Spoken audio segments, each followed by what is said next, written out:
ไปส่งมาได้นะเจ้าที่หมายเลข0926436538นะเจ้า0926436538เขาจะมีการแลกของขวัญเด้อเนาะของขวัญนี่ก็100 บาทต้อนนะเจ้าเขาจะเอาหมวนกันมาได้เนาะอวยพรให้ซึ่งกันและกันไปแลกเปลี่ยนเรียนรู้แลกของขวัญกันก็ทำให้เราได้หนุ่มไปแหมวันหนึ่งเขาบ่แก่แล้วนะก็ขอเจอเนาะวันที่7เนาะพฤหัสบดีตั้งแต่เวลา9 โมงเป็นต้นไปเชิญชวนทุกคนนะเจ้า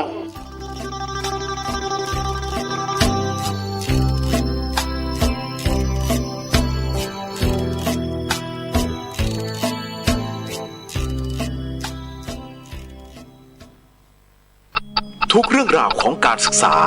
ตามรอยพุทธศาสนาและวัฒนธรรมกับคลื่นนี้ 24 ชั่วโมง FM 104.5 MHz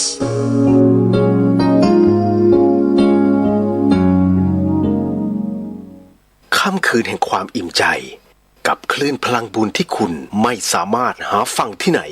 FM 104.5 MHz สถานีวิทยุเพื่อการศึกษาพระพุทธศาสนาและวัฒนธรรม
กำลังฟังสถานีวิทยุเพื่อการศึกษาพระพุทธศาสนาและวัฒนธรรม FM 104.5 เมกะเฮิรตซ์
คุณกำลังฟังสถานีวิทยุเพื่อการศึกษาพระพุทธศาสนาและวัฒนธรรม FM 104.5 เมกะเฮิรตซ์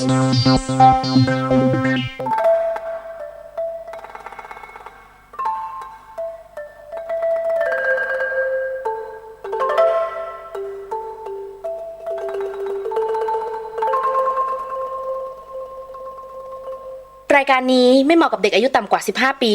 และตุ๊กแต๋วที่แฝงตัวมาหากินในพระศาสนา ผู้ปกครองหรือพระผู้ใหญ่ควรพิจารณาในการรับฟัง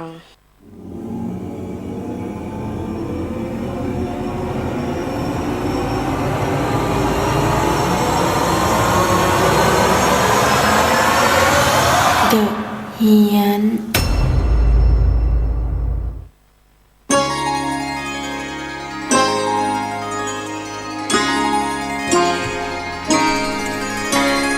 สวัสดีปีใหม่ฮะมาแล้วจ้านี่คือ The Hien FM 104.50 เมกะเฮิรตซ์นะฮะคุณผู้ฟังครับก็สวัสดีปีใหม่ขอต้อนรับคุณผู้ฟังเข้าสู่ปีพุทธศักราช 2564 นะฮะเลข 64เลขธาตุน้ำซะด้วยคือถ้าปีนี้นะเป็นปีของใครก็แล้วแต่นะฮะต้องบอกเลยว่าทำมาค้าขึ้นสุดๆเพราะว่าเป็นปีแห่งธาตุน้ำเขาเรียกว่าเป็นคนที่สามารถหาลู่ทางในการทำมาหากินได้ดีมากนะฮะมันก็ยังมีคือเมื่อมันมีทางตรงต้องมีทางอ้อมแล้วก็ต้องมีทางตรงกันข้ามopposite ทั้งหลายเนี่ยฮะแน่นอนที่สุดฮะระวังด้วย เรื่องราวทั้งหมดนั้นก็ต้องบอกว่ามันก็เป็นเรื่องราวของดวงดาวแล้วก็ปีพศอย่าไปคิดมากฮะไม่ได้มีอะไรมากมายนอกจากตัวเราเท่านั้นแหละฮะคุณฟังครับนี่คือ The Hien นะฮะก็หลายวันที่ผ่านมาครั้งสัปดาห์ที่ผ่านมานี่ต้นสัปดาห์ใช่ไหมน่าจะเป็นวันอังคารใช่ไหมฮะที่สัมภาษณ์หลวงพี่อู๊ดหลายคนชอบมากฮะถามว่าหลวงพี่อยู่ที่ไหนอะไรยังไงก็ต้องบอกว่าท่านเป็นพระอยู่ที่วัดฝายหินนี่แหละแต่ว่าท่านชอบจาริกด้วยการเดินเท้าดังนั้นสิ่งที่เป็นอีกหนึ่งหน้าประวัติศาสตร์สำหรับตัวท่านนะฮะก็คือว่าการเดินจากเนบิดอร์ไปถึงตุรกีแล้วก็เดินจากวัดปาดังเบซาจนถึงวัดพระพุทธบาท400ซึ่งมันทั้งหมดทั้งสิ้นมัน 2,200 กว่ากิโลเมตรถูกไหมฮะมากกว่าพี่ตูน10กิโล พี่ตูนมั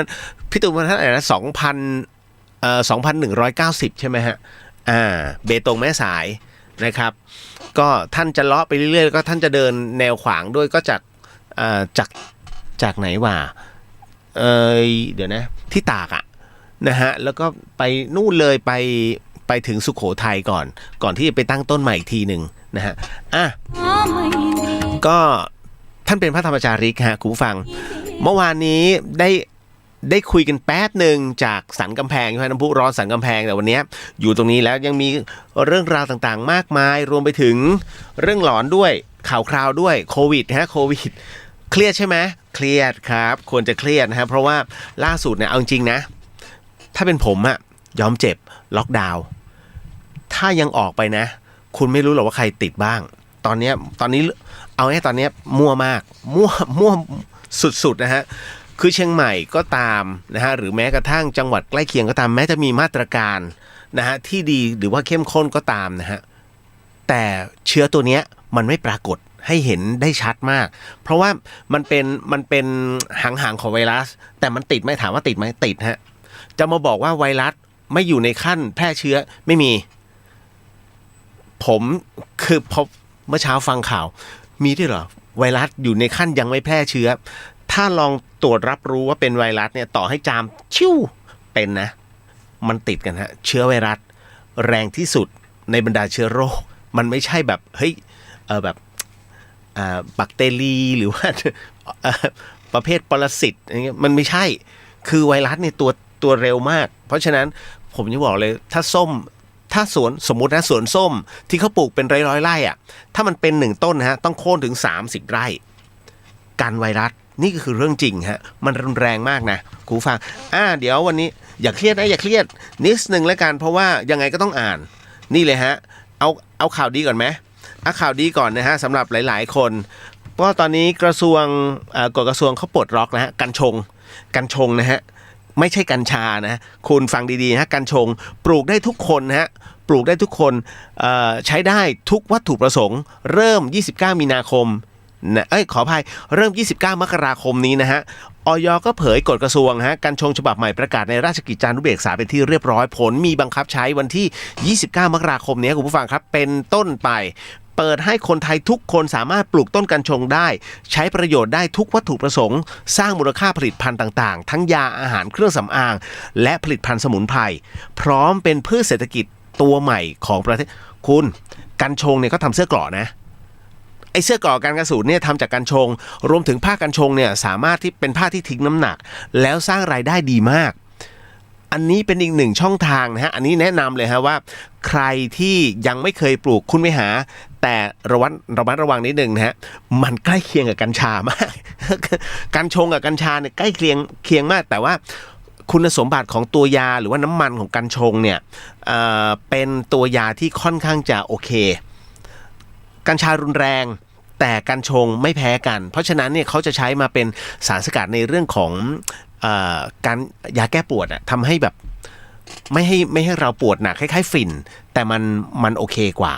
นะฮะคุณผู้ฟังฮะเพราะฉะนั้นเนี่ยตรงนี้นี่เองครับนายแพทย์ไพศาลด้านคุ้มเลขาธิการคณะกรรมการองค์การอาหารและยาเนี่ยเปิดเผยว่าคุณอนุทินชาญวิรกูลรองนายกและก็รัฐมนตรีสาธารณสุขเนี่ยได้ลงนามในกระทรวงนะฮะการขออนุญาตและการอนุญาตผลิตนำเข้าส่งออกจำหน่ายหรือมีไว้ครอบครองซึ่งยาเสพติดให้โทษประเภท5เฉพาะกัญชงนะฮะไม่เกี่ยวกับกระท่อมนะฮะใบกระท่อมอนุญาตให้เฉพาะอำเภอต้นแบบแค่นั้นไม่ใช่แบบเฮ้ยเขาให้ปลูกเป็นแบบต้นแบบงั้นบ้านกูขอเป็นต้นแบบ ต้นแบบทุกบ้านเลยไม่ได้โดนนะครับเพราะฉะนั้นเนี่ยอันนี้คือกัญชงคุณต้องไปดูให้ดีนะฮะลักษณะของมันและตรงนี้เนี่ยครับได้ประกาศลงในราชกิจจานุเบกษาเป็นที่เรียบร้อยเมื่อวันที่10ธันวาคมขออภัย30ธันวาคมที่ผ่านมามีผลบังคับใช้หลังจากที่ประกาศลงในราชกิจจานุเบกษาเนี่ยเป็นเวลา30วันจะบังคับใช้ทันทีนะฮะเพราะฉะนั้นวันที่29ปลดล็อกกัญชงนะอย่าพึ่งใฝ่หานะใจเย็นๆ นะเป็นสารเพอร์เจอร์อ่ะ ชอบอ่ะนะฮะกฎกระทรวงฉบับนี้เปิดกว้างฮะให้ทุกภาคส่วนทั้งเกษตรกรภาครัฐและเอกชนนะประชาชนทั่วไปสามารถขออนุญาตแล้วก็นำกัญชงไปใช้ในวัตถุประสงค์ตั้งแต่การแพทย์การศึกษาการวิจัยการใช้ตามวิถีชีวิตใช้เป็นเมล็ดพันธุ์นะและการค้าเพื่อนำส่วนต่างๆของกัญชงไปแปรรูปแล้วก็สร้างมูลค่าเพิ่มเป็นผลิตภัณฑ์สุขภาพต่างๆทั้งอาหารยาเครื่องสำอาง yesกัญชงเนี่ยฮะเป็นเครื่องสำอางชั้นดีและผลิตภัณฑ์สมุนไพรเป็นต้นทั้งนี้การผลิตภัณฑ์สุขภาพเพื่อจำหน่ายแล้วก็ต้องขออนุญาตตามกฎหมายของผลิตภัณฑ์นั้นๆด้วยนะแพทย์หญิงสุภัทราบุญเสริมรองเลขาธิการคณะกรรมการอาหารและยาเนี่ยก็บอกว่านอกจากนี้แล้วกฎกระทรวงฉบับนี้ยังเปิดให้สามารถส่งออกกัญชงได้อีกด้วยฮะและภายใน5ปีนับแต่วันที่กฎกระทรวงนี้ใช้บังคับสามารถนำเข้าเมล็ดพันธุ์เพื่อนำมาปลูกได้อีกเช่นกันและก็โดยผู้ที่ขออนุญาตให้ยื่นคำขอณสถานที่ปลูกที่ตั้งอยู่ห่างจากหากอยู่ที่กรุงเทพให้ยื่นอย.หากอยู่ต่างจังหวัดให้ยื่นกับสำนักสาธารณสุขจังหวัดนะฮะส่วนการนำเข้าหรือว่าส่งออกขณะนี้ยื่นที่อย.นะฮะแหมแต่เป็นที่น่าเสียดายกัญชงเนี่ยอย่าไปสูบนะมันจะทำให้คุณถึงกับประสาทเสียมันแรงกว่ากัญชาฮะเพราะฉะนั้นเขาจึงไม่นิยมกัญชงจึงนิยมเอาใยเนี่ยมาถักจะดีมากนะอันนี้บอกเลยนะฮะเพราะคนไทยชอบสับปะรดเดี๋ยวเฮ้ยเขาอนุญาตกูเอาไปทำไอ้นู่นไอ้นี่แล้วมันก็จะเสียหายคราวนี้ก็คือเขาเรียกปลาเน่าตัวเดียวเหม็นทั้งข้องนะฮะต่อมาอีกหนึ่งเรื่องราวและการที่น่ากลัวมากไม่ใช่โควิดฮะแต่ที่น่ากลัวไปมากกว่านี้คืออุทาหรณ์สำหรับฤดูหนาวเพราะว่ามีนักท่องเที่ยวคุณผู้ฟังฮะคุณเคยได้ยินข่าวมานานแล้วใช่ไหมฮะการที่เอาเตาอั้งโล่นะฮะเอามาปิ้งย่างเนี่ยแล้วคราวนี้ดันเอาเข้าไปในเต็นท์หรือกระโจมเคยมีที่อินทนนท์ถูกไหมฮะแล้วตายทั้งเต็นท์เลยเพราะว่ามันมีแต่คาร์บอนมอนอกไซด์นะฮะมันไม่มีออกซิเจนนะครับเพราะฉะนั้นเขาเรียก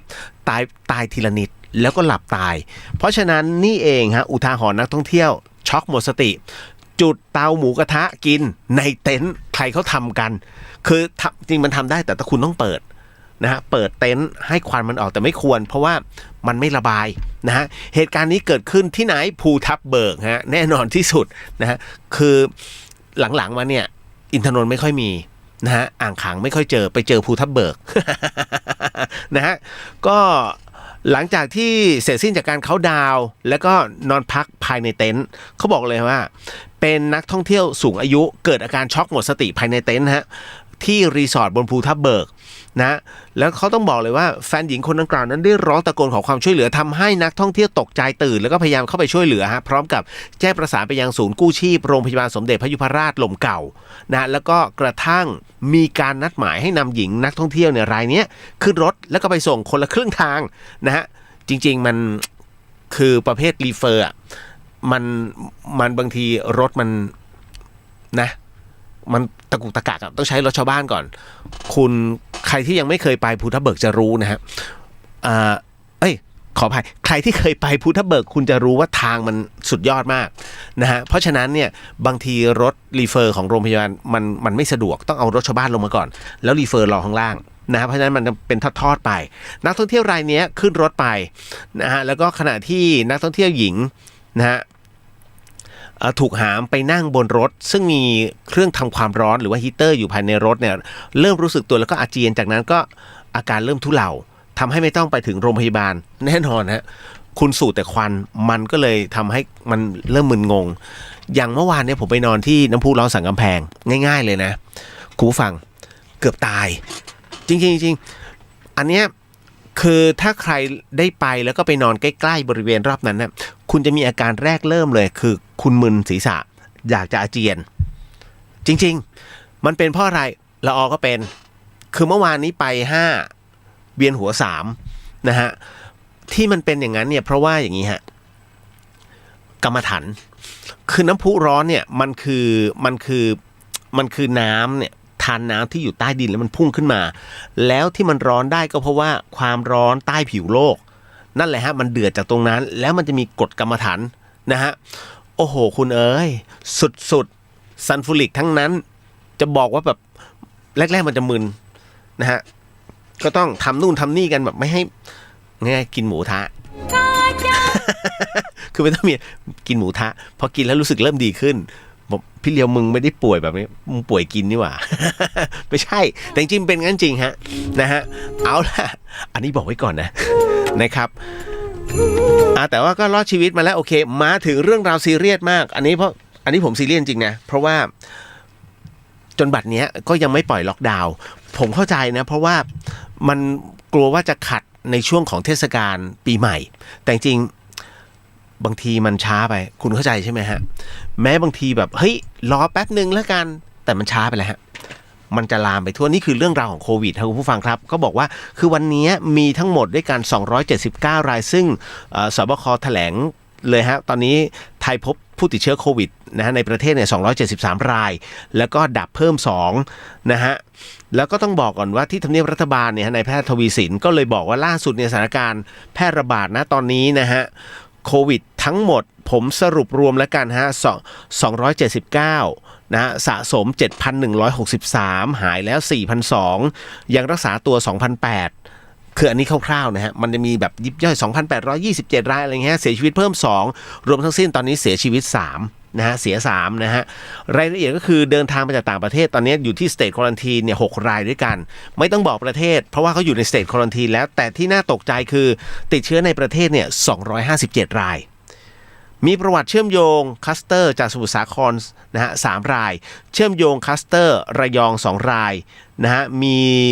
ประวัติเชื่อมโยงคลัสเตอร์พัทยาชลบุรี1รายก็มีประวัติเชื่อมโยงสถานบันเทิงสถานที่ชุมชนนะฮะแล้วก็อาชีพเสี่ยง16รายคือรอสอบสวนอีก235รายฮะ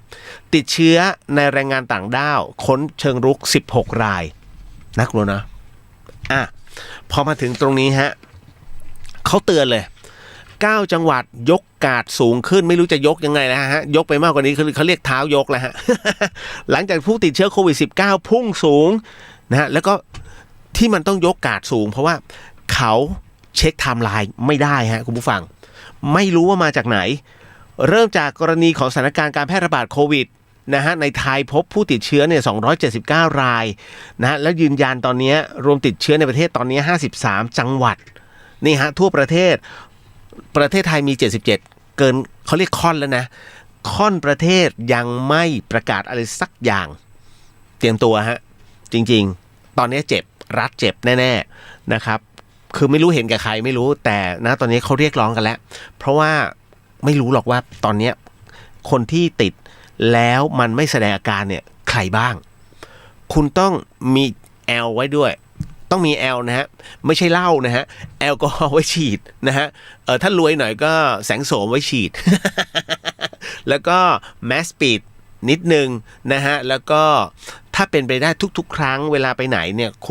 คุณจะต้องจับอะไรคุณฉีดทุกครั้งเพราะคุณไม่รู้หรอกฮะว่าไปโดนอะไรบ้างนะฮะและคนที่เป็นเขาก็ไม่รู้หรอกว่าเขาไปติดเนี่ยตั้งแต่ที่ไหนอะไรยังไงและผมเชื่อมั่นว่าคนที่ติดเขาไม่อยากติดแต่บังเอิญมันไปติดเพราะฉะนั้นระมัดระวังฮะเพราะฉะนั้นณตอนนี้นี่เองฮะโดยผู้ติดเชื้อในประเทศ235 รายนั้นจากทั้งหมด257 รายใน9จังหวัดก็อยู่ระหว่างการสอบสวนโรคซึ่งณตรงนี้นี่เองเนี่ยเขาบอกเลยว่า9จังหวัดที่ต้องระมัดระวังมากกว่าเดิมเนื่องจากว่าไม่สามารถสอบสวนโรคได้ชัดเจนฮะว่าไปติดจากตรงไหนคือ1กรุงเทพมหานครมี6รายคือรายที่45ถึง50นะฮะกลุ่มสมุทรสาคร89 รายนี่คือไม่รู้นะฮะไม่รู้ว่าไปติดมาจากตรงไหนรายที่51ถึง139ชลบุรี51รายหนักมากฮะรายที่140ถึง190ระยอง37ฮะ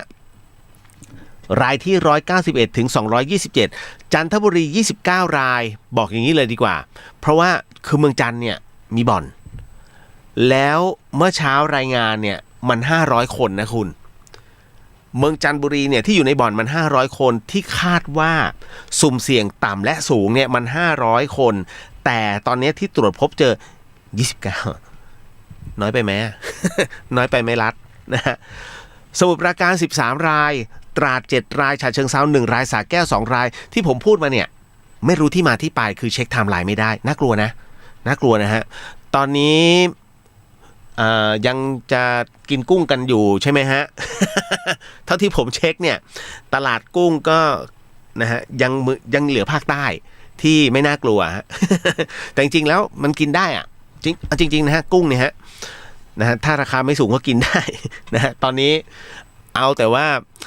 หมูขึ้นเอาคุณสังเกตไหมสอบถามมาฮะจากแมคโครเฮ้ยทำไมหมูขึ้นอ๋อช่วงนี้คนกินหมูทักไงคนก็ต้องซื้อหมูชัดเจนมากเป็นการเขาเรียกว่าอะไรนะคือจะบอกว่าฉวยโอกาสมันก็ไม่ได้เพราะมันเขาเรียกนาทีทองหลังจากนั้นจะเข้าสู่ภาวะปกติปุ๊บหมูจะลดลงเหมือนกับคุณถูกปิดโควิดอะแล้วพอไม่ไปไหนปุ๊บน้ำมันแม่งลด คุณสังเกตไหมพอคนไม่ไปน้ำมันลดแต่พอคนใช้น้ำมันปุ๊บน้ำมันขึ้นบ้าเปล่า เนอะมันแปลกไหมฮะอ๋อคือยิ่งใช้ยิ่งขึ้นใช่ไหมฮะถ้าไม่ใช้จะลดลงถูกป่ะผมเข้าใจอย่างนี้ถูกต้องนะฮะเพราะฉะนั้นเวลาอะไรที่มันขึ้นเยอะๆคุณอย่าไปใช้มันเราต้องรวมหัวกันแล้วมันจะลดลงนะนะตรงนี้นี่เองน่ากลัวมากนะจ๊ะให้ระมัดระวังด้วยละกันเท่าที่ผมบอกลำพูนไปแล้วใช่ไหมลำพูนเฝ้าระมัดระวังอยู่แล้วฮะตอนนี้เชียงใหม่ลำพูนนะฮะลำปางก็เฝ้าระวังอย่างแข็งขันเชียงรายปลอดภัยอยู่แม่ฮ่องสอนปลอดภัยอยู่ฮะน่านปลอดภัยอยู่นะจ๊ะที่ผมพูดมานะจ๊ะเดี๋ยวคือเชียงใหม่ยังเจอรายเดียวอยู่แต่ที่เขากำลังหาอยู่คือคนขับรถใช่ไหมบริษัทแห่งหนึ่งนะฮะพูดไปเลยแล้วกันนครชัยแอร์ที่วิ่งอะไรนะระยองเชียงใหม่อยู่ไหนนะฮะเหมือนจะอยู่ที่พัทยาไม่ได้อยู่ที่เชียงใหม่นะนะครับก็ตอนนี้เขาประกาศหาตัวอยู่เอาล่ะเดี๋ยวยังคงมีเรื่องราวอยู่เช่นเดิมนะครับไปไหนกันมามั่งคุณผู้ฟังนะฮะเดี๋ยวขอทักก่อนนะขออนุญาตสาธุ คือยกมือท่วมหัวนะฮะนิดนึงฮะขออนุญาตทักทายน้องๆก่อนเพราะบางทีเราก็คันนะอยากจะทักทุกๆคนคือปีใหม่ไงนะฮะมันมีอะไรดีๆก็เต็มที่คือวันนี้คุณอย่าอารมณ์เสียกันนะ เดี๋ยวพอหลังเที่ยงคืนเป็นต้นไปอยากอารมณ์เสียใครอะไรว่าเขาเรียกพ้นวัน เพราะฉะนั้นเต็มที่แต่ทุกๆปีใหม่เขาบอกว่าห้ามอารมณ์ไม่ดีเพราะไม่งั้นตลอดทั้งปีเนี่ยมันก็จะทำไอ้นู่นไอ้นี่มันจะติดขัดเล็กๆน้อยๆอย่างเงี้ยฮะแต่ว่าถามว่าผ่านพ้นไปไหมก็ขึ้นอยู่กับสกิลแต่ละคนแล้วเดี๋ยวมันก็จะผ่านพ้นไปเองแต่ที่รู้ๆเนี่ยใส่ใจได้แค่มอง นะสวัสดีปีใหม่ค่ะสวัสดีครับนะฮะมาถึงคุณหนึ่งสวัสดีปีใหม่อีกรอบครับพี่เลียวสวัสดีฮะคุณหนึ่งครับนะฮะแล้วก็มาถึงก้ามปูคอนหวานสวัสดีปีใหม่ฮะพี่เลียวสวัสดีครับก้ามปูนะครับอันนี้น้องหนูสวัสดีค่ะคุณเรียวสวัสดีครับผมนะฮะสวัสดีนะจ๊ะแล้วก็อ้วนสวัสดีปีใหม่ครับพี่สวัสดีครับผมนะฮะแดนสวัสดีครับพี่เรียวสวัสดีครับน้องลิตเติ้ลโฮปสวัสดีปีใหม่ครับพี่เรียวไม่ไปไหนเหรอนึกว่าไปโอ้โหพี่กรณ์ฮะสวัสดีครับฮะสวัสดีเรียวปีใหม่นี้ขอให้มีความสุขภาพแข็งแรงจิตใจเบิกบานขอบพระคุณฮะเบิกบานเลยพี่ซับซ่า โอ้ยพี่เหมือนกันนะขอให้รักษาสุขภาพด้วยพี่กรณ์แล้วก็คือที่สงขลาอากาศมันค่อนข้างจะแปรปรวนนะพี่นะฮะเดี๋ยวถ้ามีโอกาสผมจะแวะไปนะฮะผมว่าจะลงไปสตูลแต่ตอนนี้เหมือนกับเขาจะปิดฮะอุ๊ยตายแล้วสวัสดีฮะพี่ต้องบอกสวัสดีครับท่านผอ.ฮะผู้อำนวยการอสมทนะฮะ แกคุมทั้งหมดภาคเหนือเลยมาแอบฟังนะฮะซื้อตัวก็ไม่ซื้อ นะฮะร้องได้ด้วยเหรอครับร้องได้จริงๆผมร้องได้ตั้งนานแล้วแต่ว่าผมก็ฟังพี่เปิดไปในรถแต่ผมก็นิ่งๆ สวัสดีครับพี่แมวหวานจังครับพี่เป็นไงมั่งฮะไปเที่ยวที่ไหนมานะฮะกับลูกสาวพอดีพี่ละออแกบอกนะครับก็วันนี้ก่อนจะขึ้นมานี้ผมก็นั่งทานหมูกระทะกันนิดๆหน่อยๆนี่ฮะก็มันทำอะไรไม่ได้นะไม่หมูกระทะกับหมูจุ่มมันมีแค่นี้แหละคนไทย มันไปไหนไม่ได้ไงนะฮะสวัสดีฮะนาทีสวัสดีปีใหม่ครับพี่เลียวสวัสดีฮะนาทีสวัสดีพี่พุทธสวัสดีฮะพี่พุทธหายไปเลยโอ้คิดถึงมากพี่พุทธนะฮะเดี๋ยวผมต้องไปเรียนวิชาจากพี่พุทธแล้วนิดหนึ่งพี่เขาทำการค้าเก่งนะฮะคุณแมสซิมอฟสวัสดีปีใหม่ครับพี่สวัสดีฮะนะครับแล้วหญิงพัดสวัสดีปีใหม่เจ้าอ้ายสวัสดีค่ะนะฮะตายสวัสดีปีใหม่ครับพี่สวัสดีค่ะน้องตายนะฮะเย่สวัสดีปีใหม่ครับพี่คิดถึงนะครับคิดถึงเหมือนกันนะฮะน้องเยคุณอมรนะฮะสวัสดีปีใหม่ครับพี่เลียวสวัสดีฮะคุณอมรครับแหมเป็นไงบ้างฮะชีวิตแหมมาเรียกพี่เลียวมึงอะแก่กว่า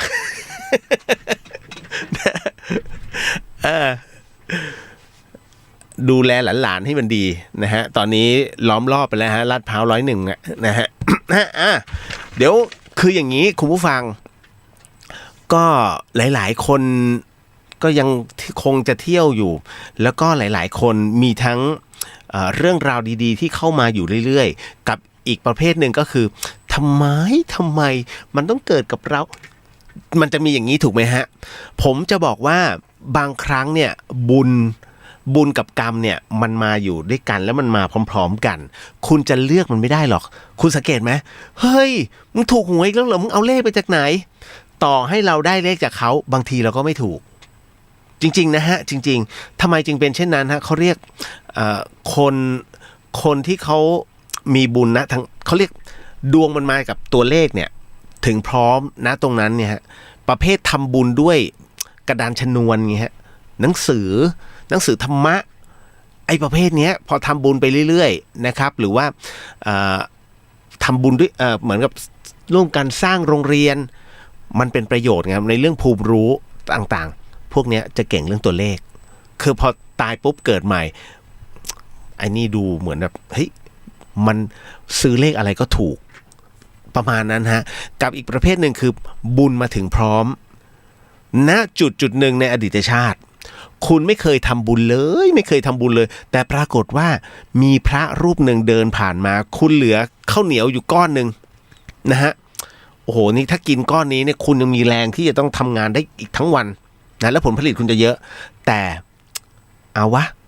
พระท่านเดินมาสาธุใส่บาตรตึ้งนะฮะพระท่านก็รับแล้วก็โมทนาบุญให้บุญแห่งการทำบุญนั้นมันสุดจิตสุดใจคุณผู้ฟังแล้วปรากฏว่าพระรูปนั้นเป็นพระสุปฏิปันโนเป็นพระผู้ปฏิบัติดีปฏิบัติชอบคุณเอ้ยมันอัปปมาโนอัปปมาโนนะฮะคำว่าอัปปมาโนคือประมาณค่าไม่ได้ดังนั้นนั่นเองเนี่ยพอถึงช่วงจังหวะหนึ่งของชีวิตคือจนมาตลอดทั้งชีวิตซื้อเท่าไหร่ไม่เคยถูกเอาวะอ่ะนิดนึงซื้อมันงวดสุดท้ายตึ้งบุญมันถึงพร้อมฮะจังหวะปุ๊บรางวัลที่หนึ่งออกมาตึ้มแทบหงายท้องเฮ้ยไปได้เลขไงก็ไม่รู้ก็พอดีจะซื้อเลขนี้แต่เขาบอกเหลือเลขนี้ฉันก็ช่วยเขาเอาส่วนใหญ่จะเป็นแบบนั้นจริงนะแล้วมันก็ได้นี่ฮะมันเป็นช่วงจังหวะจริงนะครับผมก็ช่วยเหลือรัฐบาลอยู่บ้าง นะแล้วตอนนี้รัฐบาลมาออกแข่งกับใต้ดิน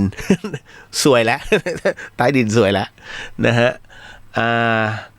คุณออมสินน้องออมสินสวัสดีครับพี่เรียวฮะพี่เรียวขาโอ้โหเรียกสละถวยเลยนะฮะสวัสดีค่ะน้องออมสินลิตเติ้ลโฮปไปมาแล้วพี่กลับมาทำงานแล้วค่ะไอ้ยะทำงานแล้วเหรอวันนี้วันที่2เองนะวันที่1วันนี้วันหยุดพรุ่งนี้2 3เขาไม่น่าทำนะเอามาหิตไปแล้วป่ะบริษัทไหนเนี่ยเอามาหิต นะฮะผมถามน้องคนหนึ่งที่เขาทำอยู่อเมซอนนะฮะเดี๋ยววันที่1ก็ทำเหรอทำพี่แล้ว31ทำไหมก็ทำพี่แล้วได้กี่แรงได้แรงเดียวเฮ้ยคุณเชื่อไหมที่กรุงเทพเนี่ยถ้าเป็นวันหยุดนักขัตฤกษ์คือหยุดใหญ่เนี่ยอะไรที่หยุดเล็กก็คือวิสาขบูชาอาสาฬหบูชาคือมันเป็นส่วนของพุทธซึ่งไม่เกี่ยวกับคริสต์นะฮะณอันเนี้ยก็จะเป็นเขาเรียกหยุดย่อยหยุดเล็กๆอันเนี้ยแรงเดียวไม่เป็นไรแต่จริงๆมันต้อง2แรงถึง3แรงถ้าปีใหม่เทศกาลปีใหม่หรือสงกรานต์เนี่ยต้องให้2แรงถึง3แรงมันเป็นงั้นจริงแล้วกรุงเทพมันเป็นงั้นอย่างถ้าทำงานบริษัทและคุณต้องมาทำงานณตรงนั้นน่ะให้2แรงไม่ใช่แรงเดียวนะฮะนี่เลยมันจะเป็นอย่างนั้นนี่แหละฮะความต่างกันนะจ๊ะน้องแอนค่ะสวัสดีปีใหม่ค่ะพี่เรียวสวัสดีฮะโสพลแจ็คสวัสดีปีใหม่ครับพี่เรียวสวัสดีครับแจ็คมาอีกคนแล้วไอ้นี่ก็พี่เรียวอีกแล้วมึง นะว่าไงฮะลพบุรีไข่แตกฮะลพบุรี นะโอ้โหนะมันจะ20 ปีแล้วไม่ได้เจอกันเลยนะฮะก็มาถึงอีกหนึ่งเรื่องราวแล้วกันนะครับก็เรายังมีอะไรดีๆเยอะนะครับเพราะว่าล่าสุดเนี้ยที่มันมีเหตุนะฮะสุราเป็นเหตุทุกอย่างบนโลกใบนี้ถ้าจะมีเรื่องการต้องมีสุราเข้ามาเกี่ยวข้อง 90% แม้กระทั่งในสนามรบยังมีเหล้าเข้ามาทำไมจึงเป็นเช่นนั้นกินเหล้าย้อมใจแล้วกูกล้ายิง นะคือถ้าสมมุติเหล้าไม่เข้าปากมดตัวหนึ่งก็ไม่กล้าฆ่าสงสาร แต่พอเหล้าเข้าปากปุ๊บโอ้ยแม้กระทั่งมดมาทั้งรังกูก็ยิง นี่เขาเรียกเมื่อมีสุราเข้าไปมันก็จะดับอารมณ์แห่งความกรุณาเกิดขึ้นนะฮะยกเว้นคืออย่างผมเนี่ยผมเป็นคนที่ไม่กินในเรื่องของสุราไม่กินนะผมไม่กินเหล้านะจะบอกแต่ไหนแต่ไรแล้วแต่คราวนี้ก็คือว่าแม้ไม่กินเราก็รู้สึกสงสารนะครับก็เลยแม้ก็ตั๊กแตนอ่ะคุณเคยกินน้องผู้หญิงบางคนตั๊กแตนทอดไหมอย่าคุณจะเป็นแบบผมฮะแรกเนี่ยตั๊กแตนทอดเขาเอามาใส่กระบุงมาเลยนะแล้วก็เวลาเขาใส่เขาทอดตั๊กแตนเขาทอดทั้งเป็นนะฮะไม่มีใครรอตั๊กแตนตายแล้วมาทอดนะฮะเขาก็ทอดซุ่มมันอยู่ท่าไหนมันอยู่ท่าเหมือนอึ่งชัยโยอ่ะอึ่งชัยโยมันเคยเห็นใช่ไหมที่อ่างทองนะฮะอึ่งชัยโยมันจะอยู่ในท่าเนี้ยในท่าแบบซูเปอร์แมนเลยฮะ กางแขนกางขาเหมือนจะเหาะเขาเรียกกึ่งชายโยจริงไม่ใช่มันร้อน คือกูร้อน นะแล้วมันก็กางสุดฤทธิ์อ่ะท้ายที่สุดก็แข็งกรอบเชียวนะฮะตั๊กแตนอ่ะผมสงสารอยู่ในตะข่ายแล้วยังต้องเอามาทอดอ่ะเขาก็ยื่นให้ผมจำได้เลยเพื่อนผมอ่ะนะฮะมันยื่นมาให้ผมก็ไม่กินมันก็เดี๋ยวมันก็จะมาล้อเราเฮ้ยอันนี้ไม่กล้ากินตั๊กแตนผมก็ซัดเลยตัวแรกอยากแยงพอกัดเข้าไป1 คำเท่านั้นความอยากแยงหายไปซื้อตั้งหาก1 ถุง ตั้งแต่นั้นต้นมาเฮ้ยมันอร่อย นะนั่นคือแบบบางทีเราก็หลงไปกับมันไงนะฮะลิตเติ้ลโฮปบอกว่างานโรงแรมอะค่ะแบบนี้แหละพี่อ๋อเข้าใจแล้วไม่เคยมี2 แรงหรอกค่ะมีแต่กินแรงฮะน้อง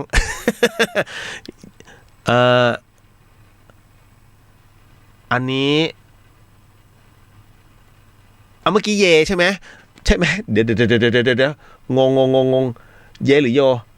ผมงงอ๋ออันนี้เยฮะเยพี่ขอโทษไว้ เขามี2 คนฮะคนหนึ่งพี่ชื่อโยคนน้องชื่อเยโทษเรียกผิดเยอันนี้โยเข้ามาแล้วสวัสดีฮะโยสวัสดีครับอร่อยใช่ไหมฮะนั่นโยใช่เฮ้ยโทษน้องโย แล้วพี่น้องคู่นี้เขาก็นะหาทั้งคู่ปวดหัวไม่เจอนานมากนะเฮ้ยตกลงมันเนี่ยจะทำหนังผีอ่ะมายังไงตอนนี้พร้อมแล้วช่วงโควิดนะพี่พร้อมเสมอ คือนอกจากโรงเสียงกูไม่มีงานเลย น้องอำสินทอดสมุนไพรโรยเกลือนิดๆอร่อยจ้าเฮ้ยโอ้กินเหมือนกันนะฮะหลายๆคนช่วงนี้ระมัดระวังนะฮะนิดนึงผมพยายามจะไม่ออกไปไหนยกเว้นมีคนมาชวนครับ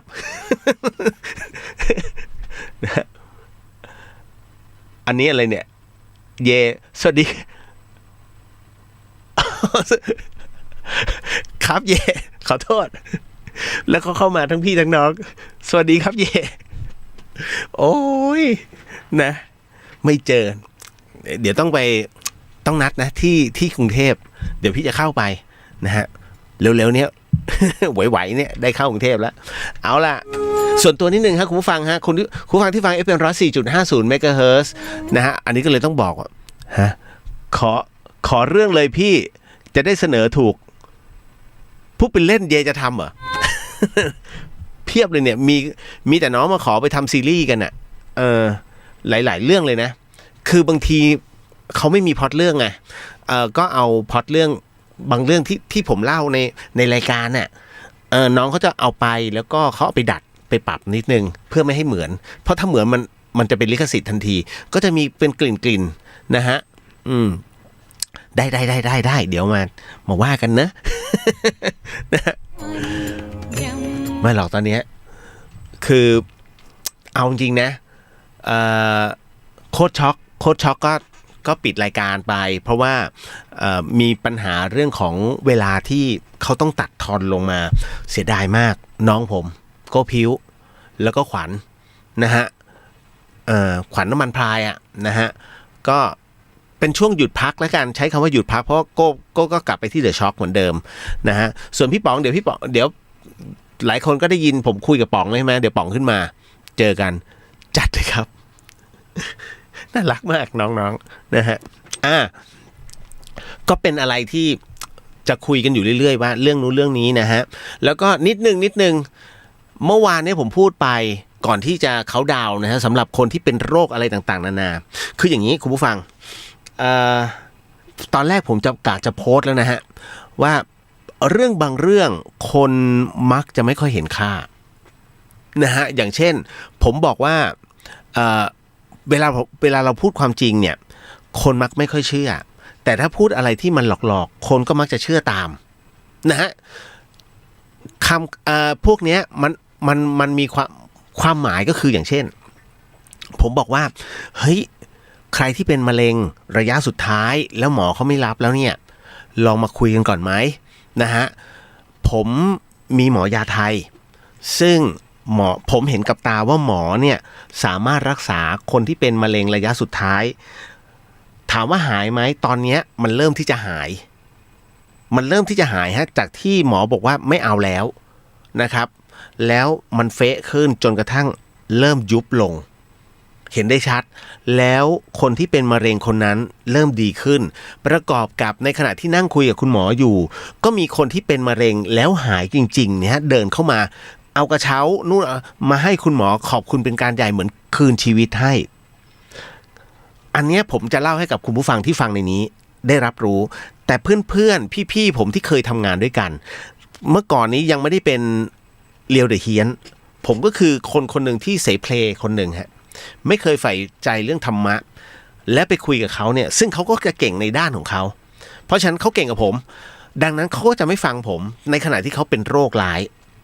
ผมก็เลยบอกว่ามีความรู้สึกพอพูดไปเนี่ยผมว่าเฮ้ยพี่เป็นเงี้ยลองไหมหรือพี่จะฉายแสงก่อนก็แล้วแต่นะฮะเขาบอกเขาขอรักษาตรงนั้นบอกไม่เป็นไรมันเรื่องนี้ตามเหตุปัจจัยฮะเพราะฉะนั้นผมก็เลยต้องตามใจทุกแต่ผมบอกเขาไปแล้วไง 4-5 คนที่เป็นเพื่อนผมในเฟซเป็นคนที่เคยทำงานด้วยกันแล้วเป็นโรคแบบนี้ตอบกลับไปบางคนไม่ตอบกลับมาไม่ว่ากันฮะแต่บังเอิญว่าอย่างน้องๆเนี่ยที่ฟังรายการผมอยู่ FM 104.50 MHz น้องไม่เคยทำงานร่วมกับพี่เลียวแต่น้องเชื่อน้องก็อินบ็อกซ์มาพี่เลียวหมอคนไหนผมก็จะส่งเบอร์หมอเนี่ยให้ตึ้งเข้าไปเสร็จปุ๊บน้องเขาติดต่อกันเองแล้วเขาก็ไปหาหมอแล้วซึ่งเขาก็ได้รับผลเขาเรียกฟีดแบ็กกลับมาดีอ่ะมันเป็นเรื่องที่แปลกนะฮะเพราะอะไรเพราะว่าเขาไม่เชื่อใจไงคนที่เราเคยทำงานร่วมกันเขาไม่เชื่อใจเราเพราะคนมันเคยเห็นเหมือนกับพี่กับน้องอ่ะโตมาด้วยกันอ่ะกูไม่เชื่อมึงรู้ว่ามึงเป็นยังไงอันนี้คือภาพเก่าแต่เขาไม่เคยเจอภาพใหม่ของเราดังนั้นเนี่ยมันก็เหมือนกับถ้าผมจะไปพูดคนพวกนี้ผมจะบอกว่ามันก็จะมีอะไรนะไอ้ที่น้ำยาใส่แผลสดเขาเรียกอะไรนะผมจำชื่อไม่ได้อ่ะที่สีเหลืองๆอ่ะจริงๆมันอยู่ในเนี้ย ผมไม่กล้าเปิดแล้วคราวนี้ผมจะบอกว่าไอ้น้ำยาตัวเนี้ยนะฮะไม่ใช่ยาเหลืองนะชื่ออะไรวะเดี๋ยวยาใส่แผลสดอ่ะผมจำไม่ได้แต่ผมจะบอกว่าเขามีเป็นน้ำยาบ้วนปากตัวเนี้ยฮะเบตาดีนขอบคุณครับเบตาดีนถ้าผมบอกว่าเชื่อไหมว่าเบตาดีนเป็นน้ำยาบ้วนปากถ้าผมบอกเขาเนี่ยเขาไม่เชื่อแต่ต้องเห็นด้วยตาคุณลองไปเปิดดูเบตาดีนมีเป็นน้ำยากลั้วคอตอนแรกผมตกใจมากที่หมอเอามาให้เพราะว่าผมเมื่อธันวาเมื่อ2 ปีที่แล้วปี61ที่ผมเข้าโรงพยาบาลน่ะหมอเอาเบตาดีนเนี่ยฮะเอามาให้ผมผสมน้ำแล้วอมผมก็เฮ้ยหมอนี่มันยาใส่แผลสดไม่ใช่อย่าเข้าใจผิดค่ะเบตาดีนมีทั้งใส่แผลสดและฆ่าเชื้อในลำคอผมก็ดูแล้วก็ใช้บ้วนเฮ้ยรู้สึกดีเนี่ยฮะเพราะฉะนั้นคนจะไปยึดติดเบตาดีนว่ามันคือน้ำยาใส่แผลก็เหมือนกับยึดติดผมที่เคยเป็นแค่โปรดิวเซอร์เป็นเอ็กเซคโปรดิวเซอร์ที่อยู่แต่บันเทิงแต่ไม่เคยรู้เรื่องประเภทยาไทยนี่คือภาพเก่าแต่พอมันมีผลิตภัณฑ์ตัวใหม่ถึงเชื่อเหมือนกันฮะถ้าผมพาจิกพวกพี่ๆทั้งหลายที่เคยทำงานร่วมกันมารักษากับหมอคนนี้แล้วถ้าหายเขาถึงจะเชื่อเนี่ยแต่ว่าบังเอิญว่าตามเหตุปัจจัยผมก็ไม่ขยันขยอผมก็ยังยืนยันเหมือนเดิมนะฮะใครที่เป็นโรคร้ายไม่ว่าจะเป็นมะเร็งส่วนไหนก็ตามนะฮะเป็นโรคตับแล้วก็เกี่ยวกับภายในทั้งผู้หญิงผู้ชายรวมถึงเป็นเรื่องของสมรรถภาพทางเพศที่เสื่อมลงทั้งหญิงทั้งชายนะฮะอินบ็อกซ์มาเดี๋ยวนะพี่เลียวไม่ได้มีส่วนเสียไม่มีการค้ากำไรกับหมอคนนี้เพราะหมอคนนี้รักษาให้ฟรีฮะรักษาฟรีนะบอกก่อนนะเพราะฉะนั้นดังนั้นคิดว่าถ้าตัวเองแย่แล้วไม่อยากจะไปฉายแสงลองคุยกับคุณหมอดูก่อนเป็นหมอยาไทยเป็นหมอเป็นสมุนไพรกลั่นนะฮะเป็นสมุนไพรกลั่นซึ่งสะอาดผมก็ใช้อยู่ถามว่าเอฟเฟกต์ไหมคุณหมอเป็นคนที่ยอมรับความจริงผมบอกเลย มะเร็งเนี่ยมารักษากับคุณหมอแบบเต็มที่เลยนะฮะ70 คนตาย3หมอยอมรับความจริงนะฮะมันต้องมีเพราะว่าหมอไม่เอาคุณแล้วอะทุกคน70 คนคือหมอไม่เอาแล้วคือหมอแบบกลับบ้านเถอะครับอยู่คุณก็เสียเงินเปล่าๆคือไม่มียาตัวไหนรักษาคุณหายแล้วประมาณนี้ฮะแต่พอมาเจอหมอนี่เข้าไปคือไม่หาย3ก็คือตาย3ที่เหลือหายแล้วคุณคิดว่าคือเปอร์เซ็นต์มันเยอะไงก็เลยเอาของดีคุณคือผมจัดรายการอย่างเงี้ยผมถามนิดนึงใครจะเอาชื่อเสียงเนี่ยมันมาเสี่ยงวะพูดอย่างเงี้ยแล้วเขารักษาฟรีผมก็ไม่ได้เงินกับเขา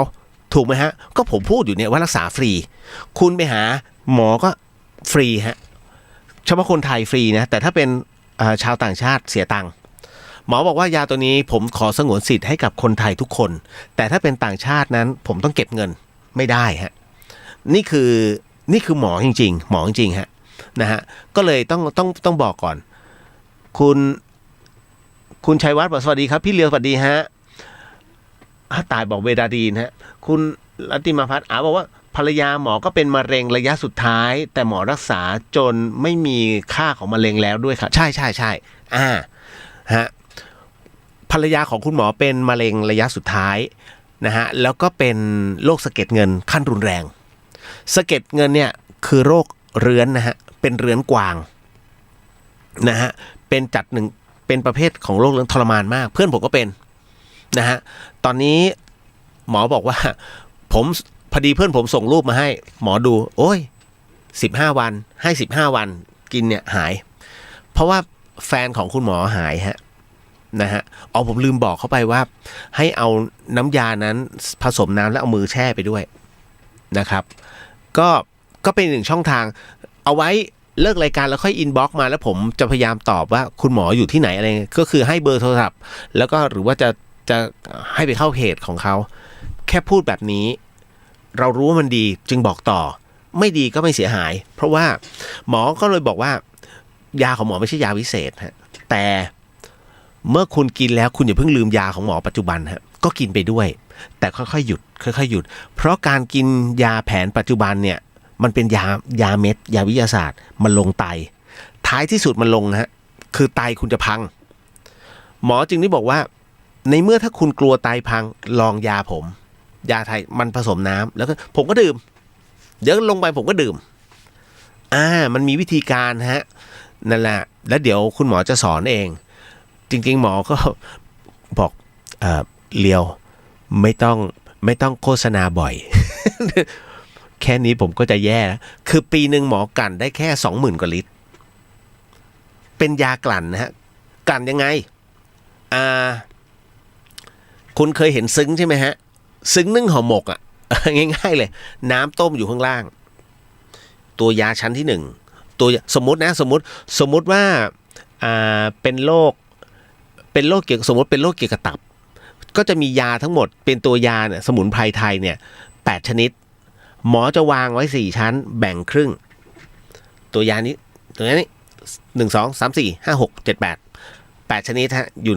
ในซึ้งจากนั้นที่ซึ้งเนี่ยมันก็จะมีสายท่อเป็นน้ำฮะ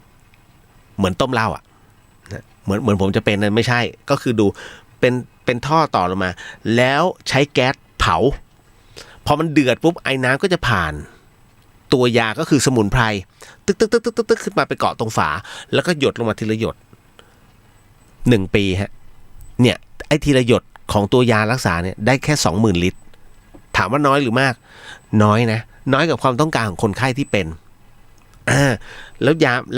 ล้วทั้งหมดเป็นคือตัวยาบอระเพ็ดคุณว่าขมใช่ไหมต้องไปเจอของหมอมีแต่กลิ่นแต่ไม่มีรสชาติเพราะมันเป็นการกลั่นและผ่านตัวยาฮะแต่ตัวยายังคงเหมือนเดิมกรมวิทยาศาสตร์การแพทย์เอาไปวิจัยแล้วฮะเขาบอกผมเป็นนักวิทยาศาสตร์ผมลืมวิธีนี้ไปเลยปกติใช้สมุนไพรแล้วต้มล้วนๆมันขึ้นราหมอบอกว่าสมุนไพรอย่าต้มตอนแห้งมันจะมีเชื้อราต้มตอนสดเลยนั่นแหละฮะก็แล้วแต่สูตรใครสูตรมันแต่อันเนี้ยของหมอใช้วิธีการนึ่งแล้วก็เอาไอน้ำขึ้นไปจบข่าวเมื่อวานนี้อันนี้อะไรนะฮะคุณออมสินบอกว่าโรคเงินตกสะเก็ดค่ะ ช่วงนี้ใช่ผมก็เป็น หมอรักษาไม่ได้หมอก็แย่เหมือนกันนะฮะอันนี้คุณยุทธการบอกว่าหมอเขาสอนให้คนทั่วไปหรือเปล่าครับอยากจะมีความรู้จะได้ช่วยคนอื่นอย่างคุณหมอครับพี่น้องต้องไปถามเองถ้าน้องมีพื้นฐานอยู่แล้วนะฮะมีพื้นฐานเรื่องสมุนไพรสมมุตินะพี่ว่าหมออาจจะรับแต่ถ้าคิดว่าแค่อยากไปแล้วต้องไปเรียนรู้เนี่ยผมว่าอย่าพึ่งเลยเพราะว่าพี่เลียวก็บอกหมอแบบนั้นแต่พอดีว่าเราก็ท้ายที่สุดแล้วผมมาฟังคือเราได้ยินคำพังเพยน้องคนหนึ่งพูดเอาไว้ทำให้ผมหยุดชะงักเลยฮะว่าขอเป็นคนที่ประชาสัมพันธ์ให้แล้วก็ให้ผู้ชำนาญเขาจัดการเขาบอกมาคำหนึ่งว่าพี่อย่าเห็นช้างขี้แล้วขี้ตามช้าง ซึ่งผมเราก็อึ้งเราก็เราควรจะเอาในสิ่งที่เราถนัดเนี่ยบอกต่อนะถ้าใครเป็นอะไรแบบไหนเป็นโรคก็คิดว่าเฮ้ยเราหมดเงินที่จะรักษากับหมอแผนปัจจุบันแล้วก็มาคุยอินบ็อกซ์มาหรือว่าหมดหนทางแล้วสงสารอินบ็อกซ์มาผมไม่รับด้านหน้านะเพราะว่ามันทีมันสุ่มเสี่ยงไปแล้วมันกระเริกไปนะฮะจะไม่จงครึ่มแต่ว่าประชาสัมพันธ์ให้รับรู้แบบนี้ดีกว่าง่ายกว่านะฮะหมดหน้าที่ผมในเรื่องของการประชาสัมพันธ์แล้วก็บอกบุญคือปีใหม่มันต้องมีอะไรดีๆไงนะฮะอย่างน้อยผมให้ความหวังของคนที่กำลังหมดหวังนะฮะทุกๆคนเป็นบุญนะทุกอย่างเป็นบุญฮะวันนี้ยังคงมีเรื่องราวที่น้องถามมาพอสมเรื่องบุญเหมือนกันไม่มีอะไรมากมายและก็มาถึงเรื่องราวเรื่องหลอนเรื่องแรกเลยดีกว่าไหมกูฟังฮะรับสู่ศักราชใหม่พุทธศักราช 2564 ฮะนี่คือ The Hien ทาง FM 104.50 เมกะเฮิรตซ์จังหวัดเชียงใหม่ครับกูฟังฮะ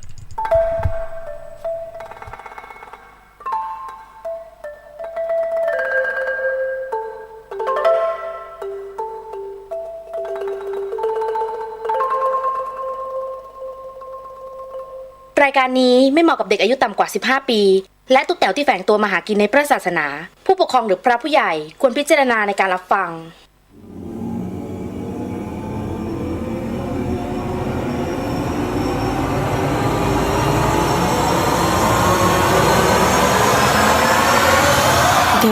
เฮียนเข้าสู่ในช่วงของเฮียนสยอง2เรื่องในค่ำคืนนี้นะคุณผู้ฟังครับเป็นประจำทุกค่ำคืนนะครับ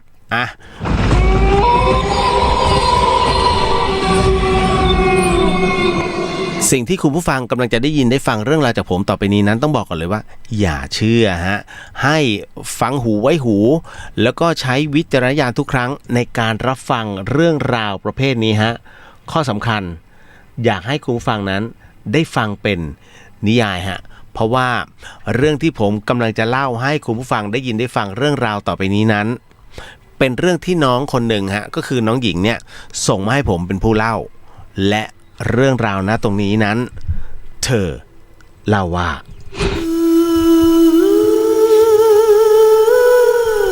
น้องเขาบอกว่าหนูอยู่ที่จังหวัดสกลนครนะพี่เลียวคือมันมีอยู่ช่วงหนึ่ง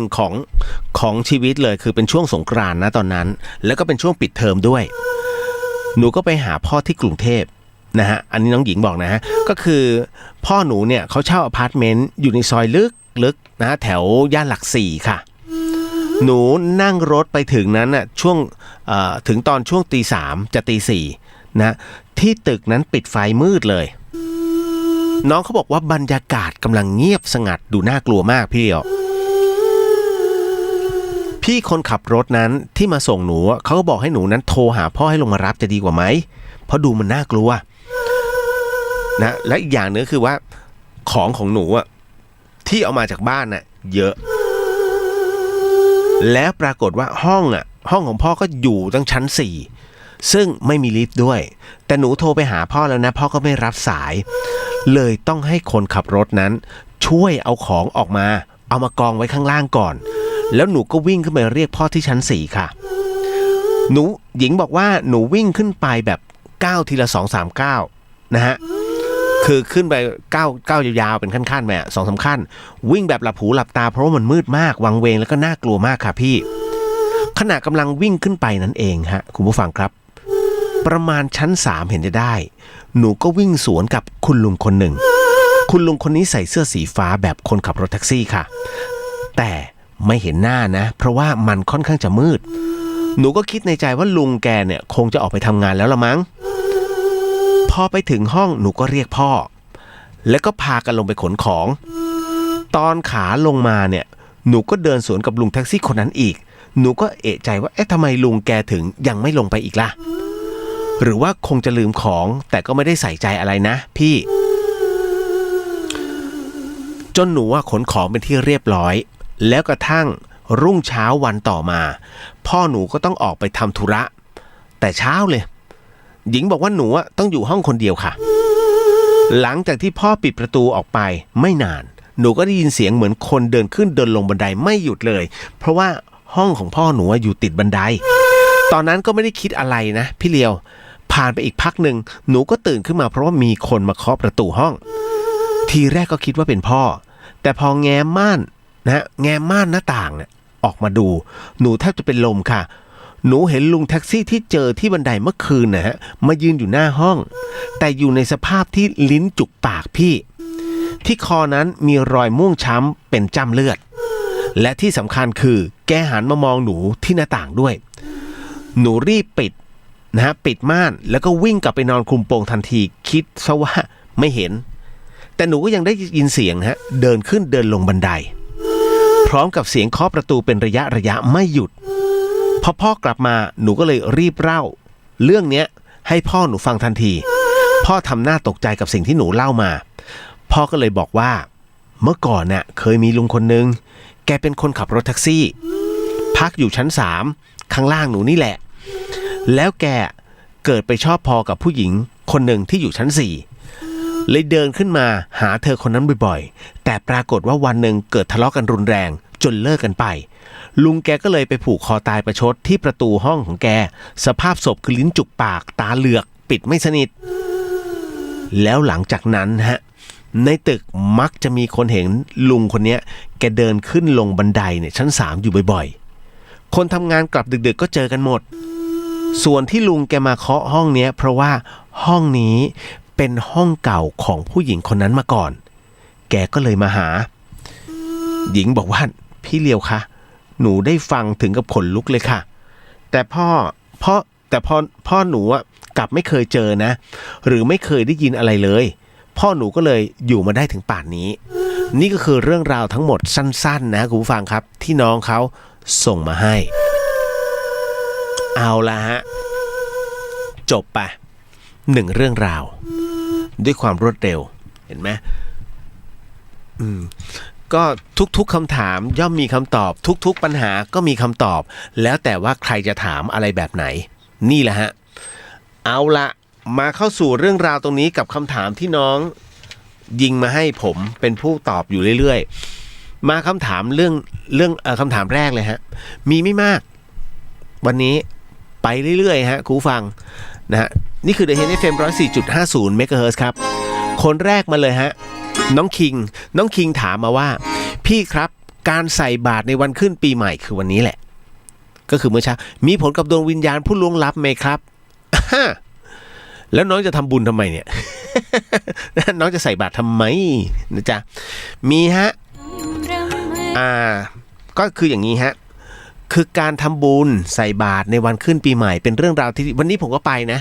วันนี้ผมไปที่วัดพระนอนอะไรวะ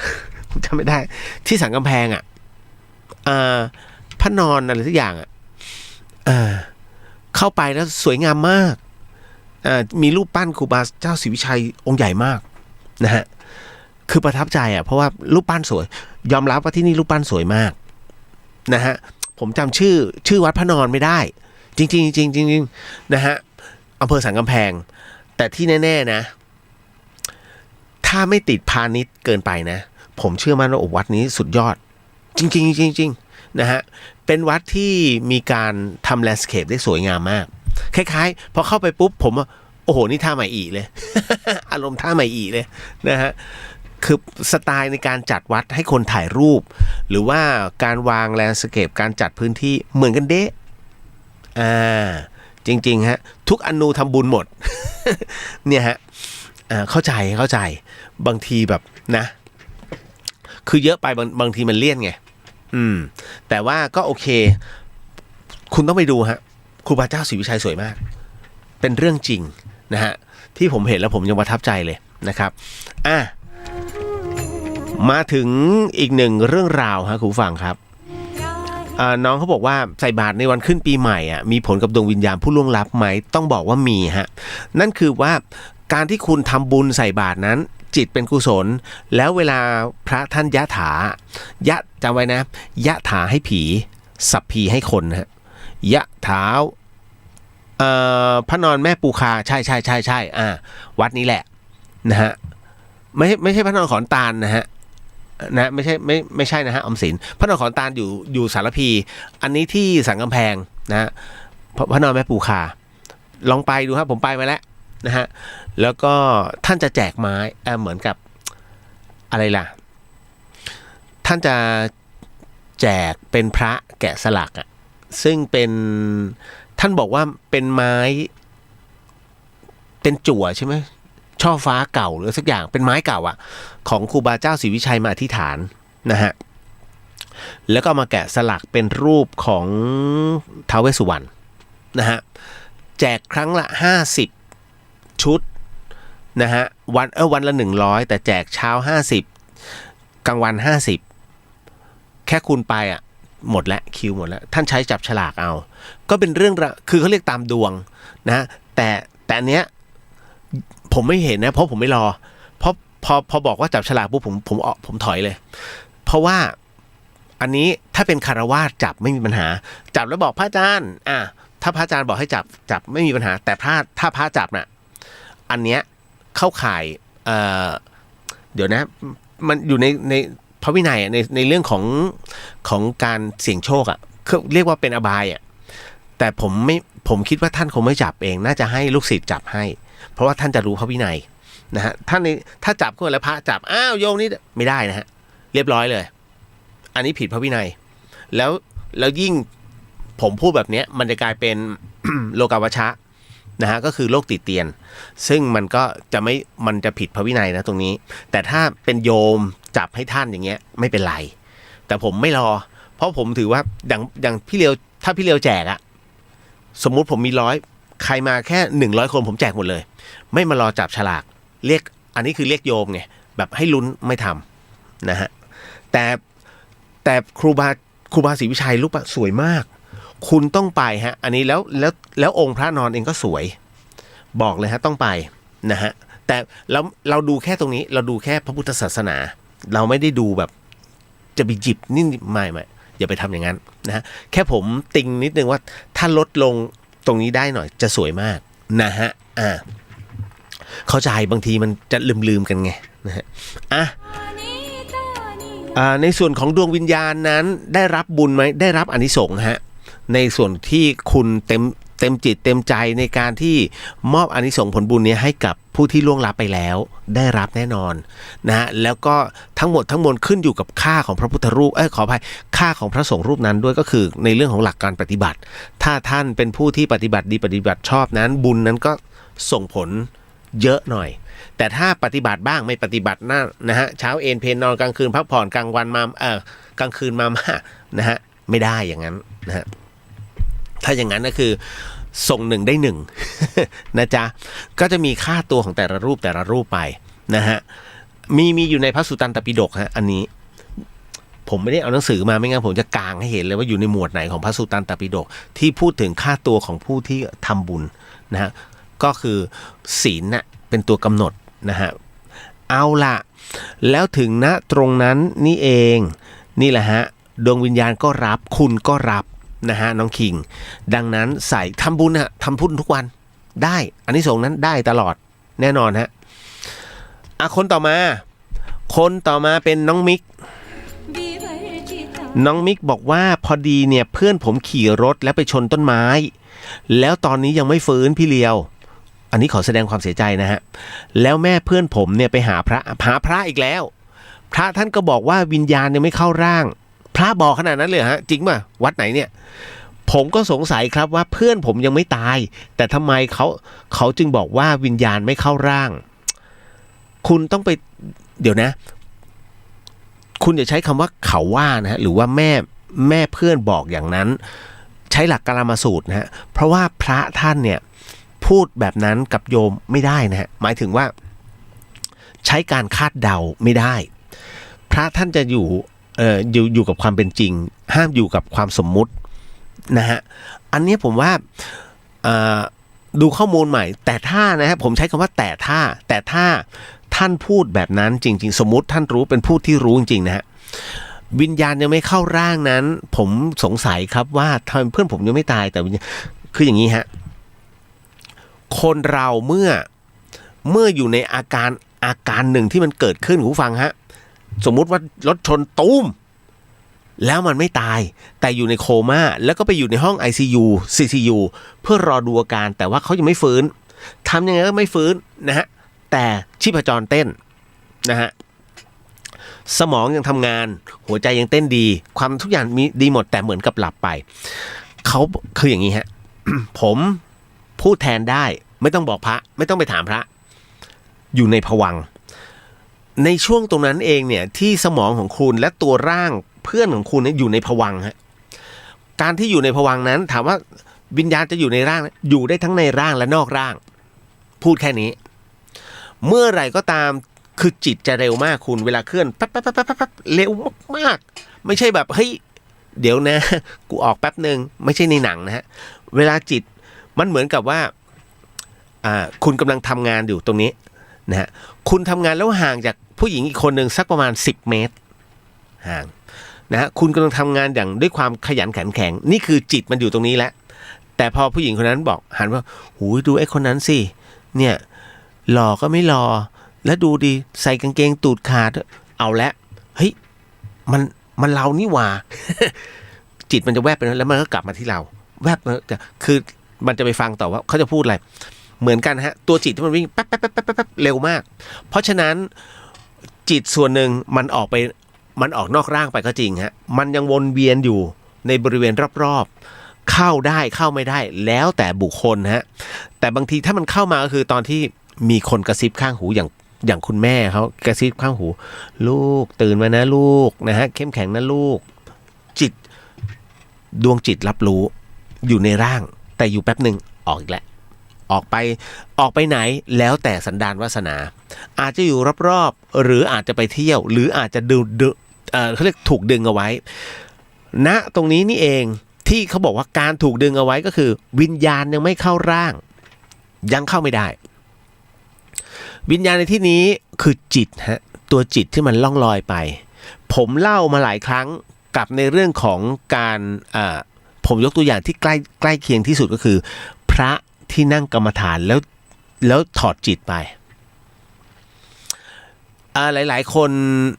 ๆคนคิดว่ามันเป็นเรื่องเล่นๆไม่เล่นฮะมันเป็นเรื่องจริงผมเห็นมากบตาแล้วนะฮะคืออย่างนี้ที่วัดเขาประตูชุมพลมันคือเรื่องจริงผมเอ่ยชื่อได้ นะฮะวัดเขาประตูชุมพลชัยภูมิเทพสถิตบอกเลยทุ่งกระเจียวมีอยู่วัดเดียววัดเขาประตูชุมพลนะฮะจำได้ไหมแม่นเลยตอนนั้นเป็นช่วงที่ผมอยู่มหาลัยแล้วก็เที่ยวไร่เที่ยวคือกรุงเทพชัยภูมิกรุงเทพชัยภูมิเป็นระยะเวลานานมากเพราะแม่ชีย่าผมบวชอยู่ที่นั่นแล้วมีพระรูปผมก็เล่าไปเลยแล้วกันคือมีพระท่านคือหลวงพ่อตอนนั้นพระอาจารย์สมพงษ์ทิติสัมปันโนเนี่ยซึ่งมีหนังสือโลกทิพย์เนี่ยฮะไปสัมภาษณ์พร้อมท่านจริงๆท่านก็ไม่อยากบอกหรอกว่าท่านเป็นผู้บุกเบิกตรงนี้แล้วก็ท่านเผชิญอะไรบ้างแต่คราวนี้ด้วยปฏิปทาของท่านแล้วก็การปฏิบัติของท่านเนี่ยทำให้โลกทิพย์ต้องถามขอร้องท่านก็เลยบอกประวัติให้งี้แล้วก็ลูกศิษย์ลูกหาก็มาเสริมว่าเนี่ยหลวงพ่อไปเจอตรงนี้เขาจะมีโลกทิพย์เขาจะบอกนะพระอาจารย์รูปนี้ปฏิบัติแบบนี้เผชิญกับเสือสิงกระทิงแรดอะไรก็ว่ากันไปฮะนะฮะแล้วก็ใช้อะไรไปสยบมันใช้ความเมตตาอะไรก็ว่ากันไปก็จะมีในโลกทิพย์อันนี้เหมือนกัน พระอาจารย์สมพงษ์เนี่ยสอนในเรื่องของการนั่งสมาธินะฮะแล้วก็วาระแห่งจิตและคราวนี้พระรูปนี้ท่านก็ไปฝึกเองพอไปฝึกเองเนี่ยนะฮะกุฏิพระจะมีชั้นล่างและชั้นบนพระจะไม่อยู่รวมกันไม่ได้เต็มที่ถ้านอนด้วยกันไม่เกิน3วันไม่เกิน3ราตรีต้องกั้นห้องไม่งั้นถือว่าอาบัตินะฮะก็จะมีชั้นบนกับชั้นล่างหลวงพี่รูปนี้ที่เข่งสมาธิมากเนี่ยอยู่ชั้นล่างฮะก็จะนั่งสมาธิพระที่นี่ฮะวัดเขาประตูชุมพลทำวัด6 โมงเย็นเลิก4 ทุ่มไปทำอีกทีหนึ่งตี 3เลิกตี 5นะทำวัดเช้าแล้วคราวนี้ช่วงทำวัดเช้าตอนตี 3นะฮะพระทั้งหมดทั้งมวลต้องไปที่ศาลาแต่พระรูปนี้ที่อยู่ชั้นล่างยังไม่ยอมออกจากห้องก็เลยทำวัดเสร็จตี 5:30นะฮะทำวัดเช้าเสร็จเพราะว่าตี 5:45จะต้องออกบิณฑบาตวัดนี้ไม่ได้บิณฑบาตทุกรูปฮะจะมีท่านจะคัดแค่7 รูปที่ออกไปบิณฑบาตโปรดโยมในหมู่บ้านนะฮะโนนสำราญแล้วคราวนี้เสร็จปุ๊บใน7 รูปเนี่ยฮะมีพระรูปเนี้ยที่นั่งสมาธิอยู่เนี่ยต้องไปด้วยแต่ปรากฏว่าช่วงเวลาตี 5:30หลวงพี่รูปบนเนี่ยออกมาเตรียมบาตรพร้อมก็ยังไม่เห็นรูปร่างออกก็เลยเปิดประตูเข้าไปดูยังเห็นนั่งสมาธิอยู่ก็เลยวิ่งไปบอกหลวงพ่อขออภัยท่านรีบเดินไปบอกหลวงพ่อพระห้ามวิ่งนะฮะวิ่งอาบัติพระท่านก็รีบเดินไปบอกหลวงพ่อท่านก็มาดูฮะก็บอกไอ้นี่คือพอหลวงพ่อดูไอ้นี่เล่นกับจิตชอบเล่นกับจิตตัวเองหลวงพ่อก็ยืนดูสักพักหนึ่งก็เลยขี้เกียจเฝ้าแล้วหลวงพ่อยืนดูมา5 นาทีแล้วก็เดินไปบอกว่าถ้าเขาฟื้นถ้าเขาถอดสมาธิออกมาแล้วเรียกไปตามช่วยเดินไปตามหลวงพ่อหน่อยประมาณสักตี 5:40เขาบิณฑบาต45มาตี 5:40เนี่ยท่านรูปเนี้ยพระรูปเนี้ยท่านตื่นจากสมาธิก็เลยบอกหลวงพ่อเรียกไปด่าอย่าเล่นกับจิตเวลาจะทำสมาธิอะไรแบบนี้ต้องมีครูบาอาจารย์คอยคุมไม่ใช่ว่าอยากทำก็ทำไปไหนท่านก็พูดตรงๆว่าผมถอดจิตครับพูดอย่างนี้นะผมถอดจิตครับหลวงพ่อแล้วไปไหนก็ไปเรื่อยๆฮะไปดูที่นู่นที่นี่บ้างเป็นยังไงเสร็จปุ๊บท่านก็บอกอย่าได้ทำโดยพละการอีกถ้าคือหลวงพ่อแทนว่าถ้ากูไม่สั่งอย่าทำอีกคราวนี้พอถึงตอนเย็นฮะทำวัดเย็นหลวงพ่อก็เอาเรื่องนี้มาเทศให้ฟังพระทุกรูปก็ฟังเอาไว้เรื่องของการนั่งสมาธิเรื่องของการถอดจิตนั้นมันไม่ใช่เรื่องเล่นๆนะฮะถ้ายังไม่แข็งพอยังไม่นิ่งพอถอดไปแล้วถ้าจิตมันไม่กลับเข้าที่มันก็ไปแล้วไปรับนะทุกคนก็รับทราบแม่ชีก็รับทราบที่เนี่ยแม่ชีนกแก้วแม่ชีใหญ่นั่งสมาธิตัวลอยจริงๆนะฮะไม่ใช่แบบลอยแบบฤาษีกระโดดดึงไม่ลอยของแท้แล้วแบบอึ้งขนาดแม่ชีอุปถากด้วยกันแม่ชีอุปถากแม่ชีนะท่านจะมีอยู่ก็มองปุ๊บแต่ว่าท่านจะรู้การภายในวัดแต่บังเอิญว่าผมเนี่ยคลุกคลีมากๆผมจะบอกว่าเรื่องอภินิหารเรื่องอภิญญาเรื่องของประสบการณ์ประหลาดที่มันเกิดขึ้นกับพระพุทธศาสนาเนี่ย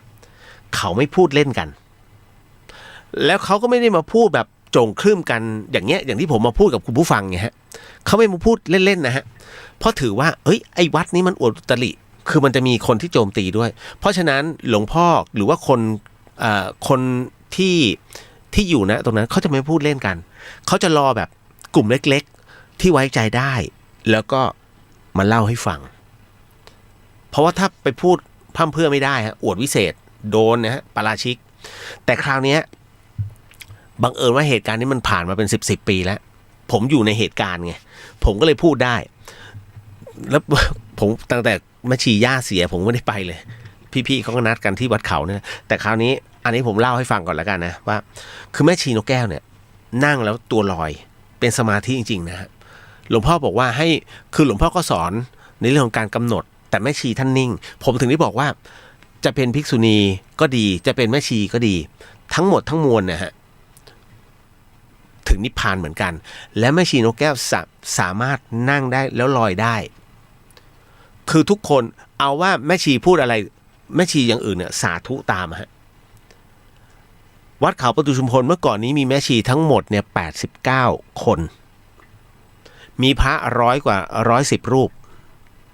สมัยหลวงพ่อพระอาจารย์สมพงษ์อยู่นะคนที่รู้เรื่องดีอีกคนหนึ่งคือสรพงษ์ชาตรีพี่เอกกับโยมกับดวงเดือนจิตไทยสงฆ์เพราะพี่เอกกับดวงเดือนเขาจะตระเวนที่วัดเนี่ยตลอดผมพูดอย่างไม่อายปากเพราะว่าเราอยู่ตรงนั้นไงฮะแล้วเราก็จะเห็นความเป็นมาเป็นไปเราเห็นความเป็นอภิญญาของพระและแม่ชีผมถึงได้บอกว่าทำไมจะแม่ชีจะบรรลุไม่ได้ผมเนี่ยเห็นกับตาเพราะฉะนั้นเวลาแม่ชีผมเจอแม่ชีเนี่ยผมจะเทสก่อนว่าใช่ไหมจริงไหมคือบางคนท่านก็บวช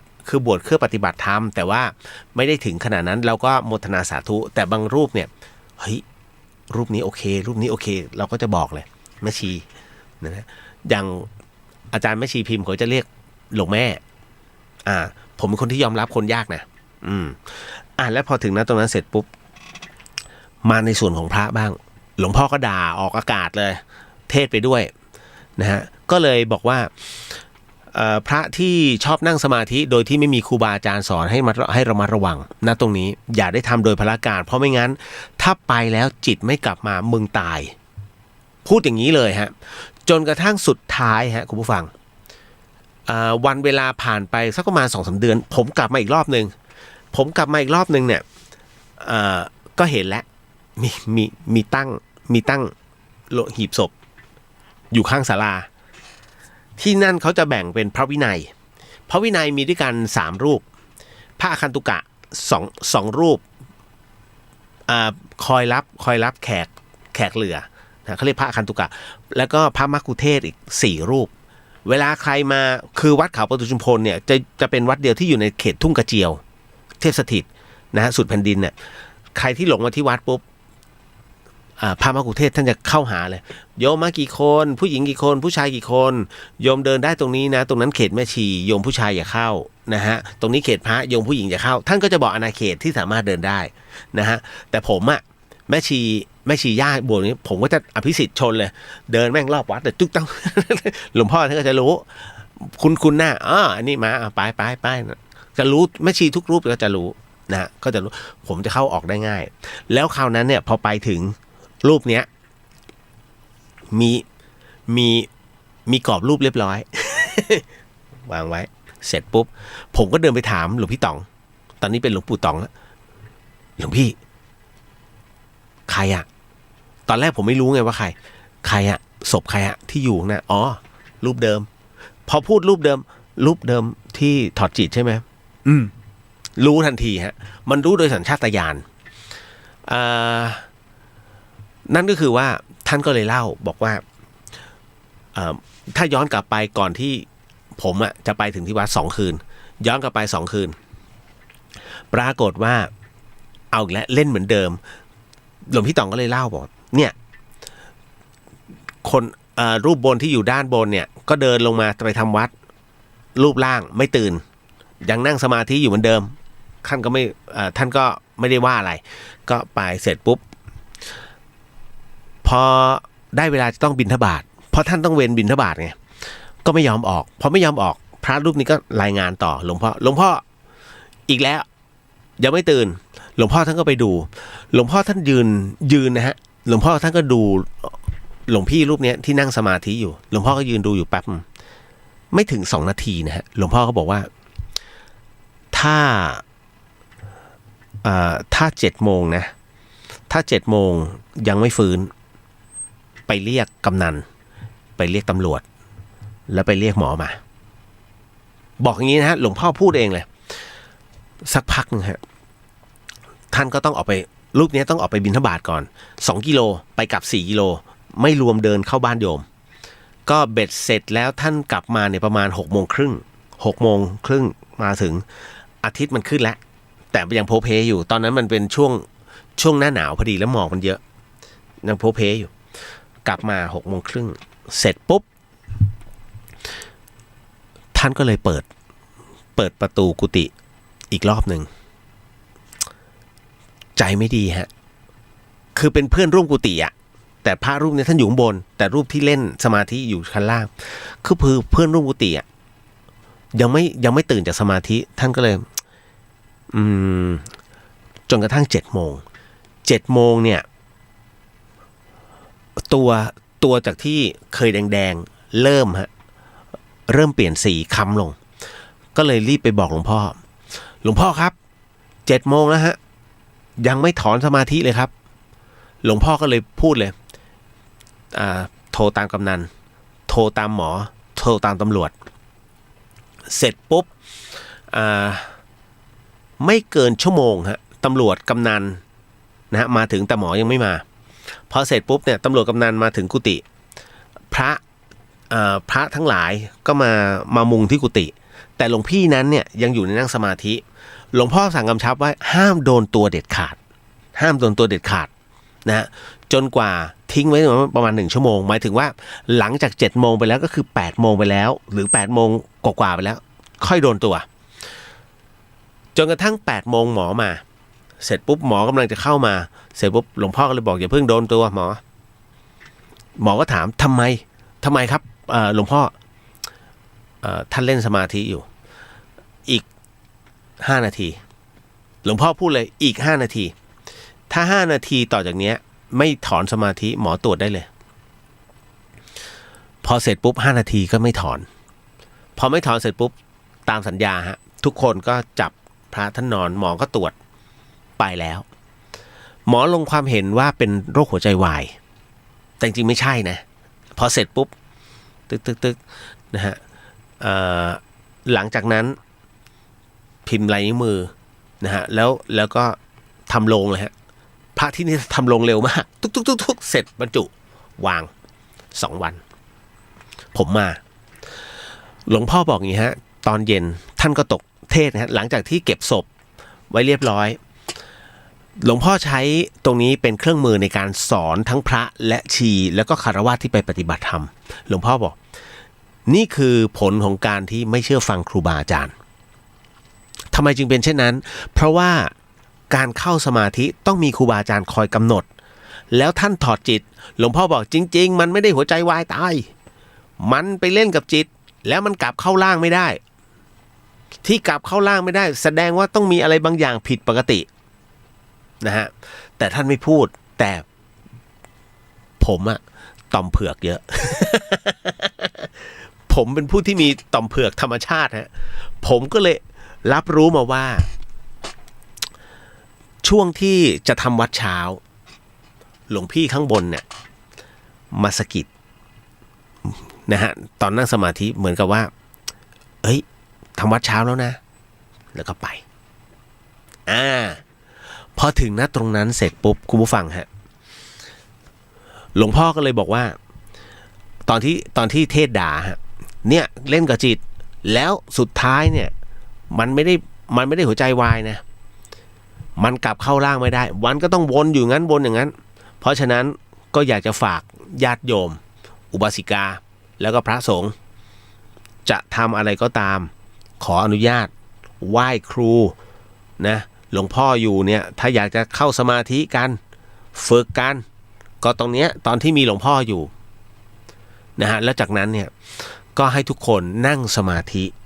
เป็นกุศลให้กับพระที่ท่านมรณภาพลงปรากฏว่าทุกคนเนี่ยฮะนั่งประมาณครึ่งชั่วโมงนิ่งวันที่ผมไปก็นั่งเป็นวันที่2คืนที่2นั่งผมก็นั่งแล้วผมก็ลืมตาผมเป็นคนสมาธิสั้น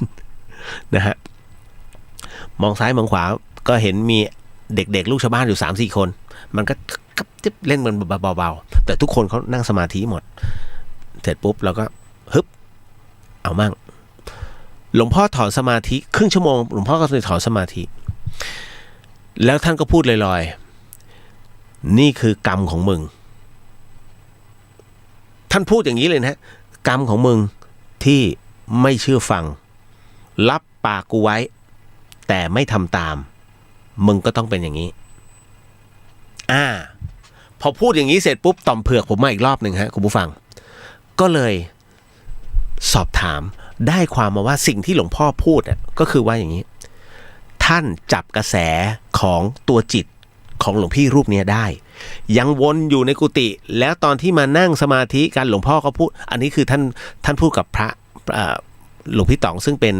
พระมกุเทศแล้วก็เป็นพระคนสนิทเป็นพระเลขาหลวงพี่ต๋องเป็นพระเลขาท่านก็เลยบอกว่า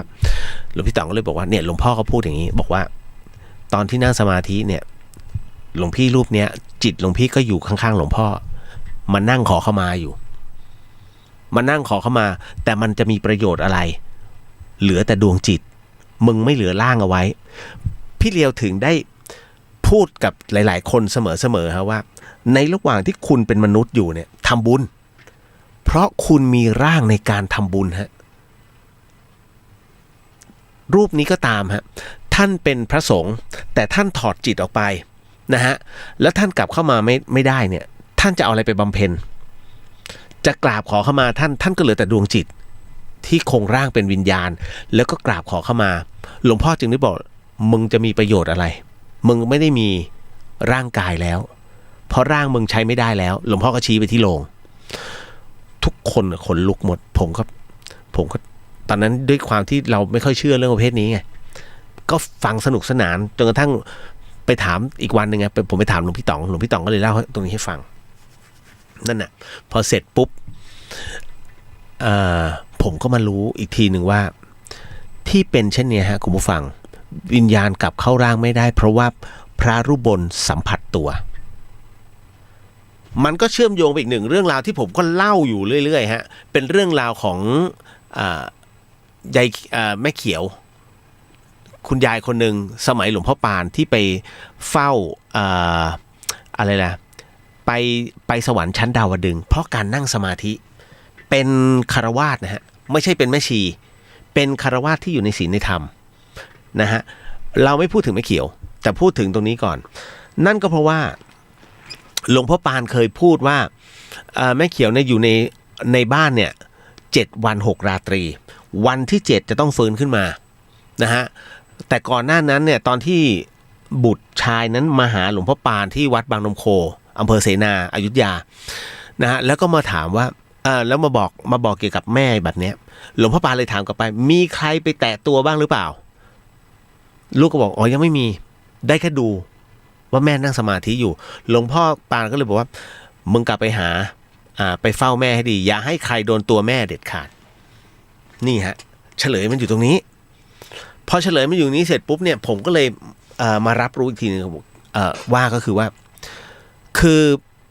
คนที่สามารถถอดจิตได้เนี่ยเป็นคนที่มี1ความตั้งใจสูงมาก2เป็นผู้ที่มีปฏิปทาหมายถึงความมุ่งมั่นสูงมาก3เป็นผู้ที่เรียกว่าจิตบริสุทธิ์แล้วถึงพร้อมนะฮะถึงพร้อมที่สามารถจะถอดตรงนี้ออกไปได้แต่ยังไม่แข็งแกร่งพอที่จะเรียกกลับมาทุกๆครั้งได้คือมันอุบิเหตุไงแล้วเวลาครูบาอาจารย์จะเข้ากรรมฐานฮะคุณผู้ฟังคุณจะสังเกตว่าเวลาคุณขอไปกราบหลวงปู่ได้ไหมไม่ได้ครับไม่ใช่ช่วงเวลาฮะตอนนี้หลวงปู่เข้าสมาธิอยู่ถ้าจะพบท่านสัก4 โมงเย็นนะฮะตอนนี้ไม่ได้คุณจะฝ่าเข้าไปไม่ได้ฮะเพราะนั่นคือเป็นเวลาที่เข้าสมาธิการเข้าสมาธิคือสมาธิจริงๆคุณผู้ฟังมันคือการที่ท่านนั่งไม่ใช่นั่งหลับแต่ถอดจิตออกไปพอถึงณตรงนั้นเสร็จปุ๊บณเวลาใดเวลาหนึ่งก็ตามคุณผู้ฟังนะฮะมันคือกายที่บริสุทธิ์ห้ามสัมผัสเด็ดขาดถ้าคุณบุญไม่ถึงเขาเรียกว่ากายคุณไม่สะอาดพอไปจับตรงนั้นได้อย่าไปจับเพราะฉะนั้นคนที่เขาเรียกมีวิชาเหมือนกันเขาจะไม่สัมผัสเลยเขาจะไม่โดนตัวกันเพราะว่าอะไรเพราะว่าอย่างพระที่นั่งสมาธิอย่างพี่เลียวไปเนี่ยกิเลสหนาโคตรแต่ถ้าไปจับปุ๊บกายท่านเนี่ยกายทิพย์ของท่านหรือว่าดวงจิตท่านจะกลับเข้าร่างไม่ได้ฮะเขาเรียกกายสกปรกแล้วแปดเปื้อนไปด้วยไอ้คนมีกิเลสอย่างผมเพราะฉะนั้นเนี่ยตัวจิตนั้นจึงไม่สามารถกลับเข้าร่างได้แต่ถ้าสมมุติไม่ได้ถอดจิตอยู่ด้วยกันผมจะสัมผัสแบบไหนนวดได้หมดเพราะเป็นกายหยาบ นั่นแหละฮะแต่พอเหมือนกับว่ามันเหมือนอีโควิดอ่ะเหมือนผมเป็นโควิดแล้วไปแตะจิตกลับเข้าร่างจิตร่างสกปรก ประมาณนั้นแหละนั่นนะฮะเหมือนกันฮะกับเรื่องของยายเขียวที่หลวงพ่อปานบอกว่าอย่าไปโดนตัวเด็ดขาดเพราะอันนี้ที่ผมถึงได้บอกว่าไอ้วันที่เกิดเหตุนะคือท่านลงมาจะสะกิดให้ไปทำวัดซึ่งตอนแรกเลยเนี่ยหลวงพ่อ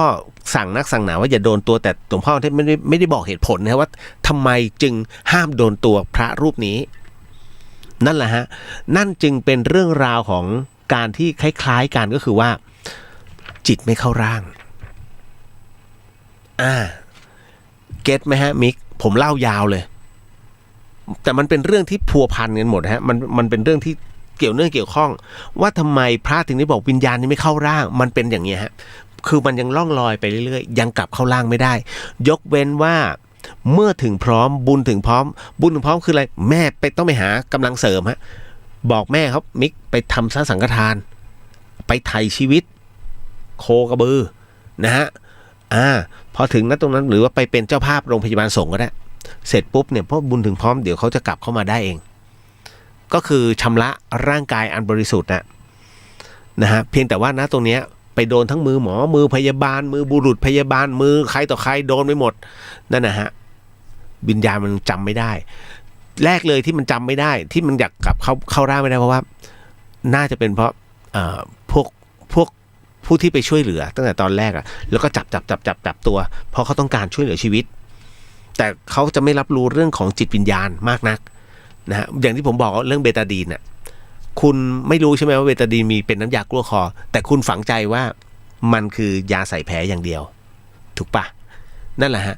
เหมือนกันฮะพี่กู้ภัยรู้แต่ว่านี่คือร่างยังที่มีชีวิตอยู่ต้องช่วยเหลือ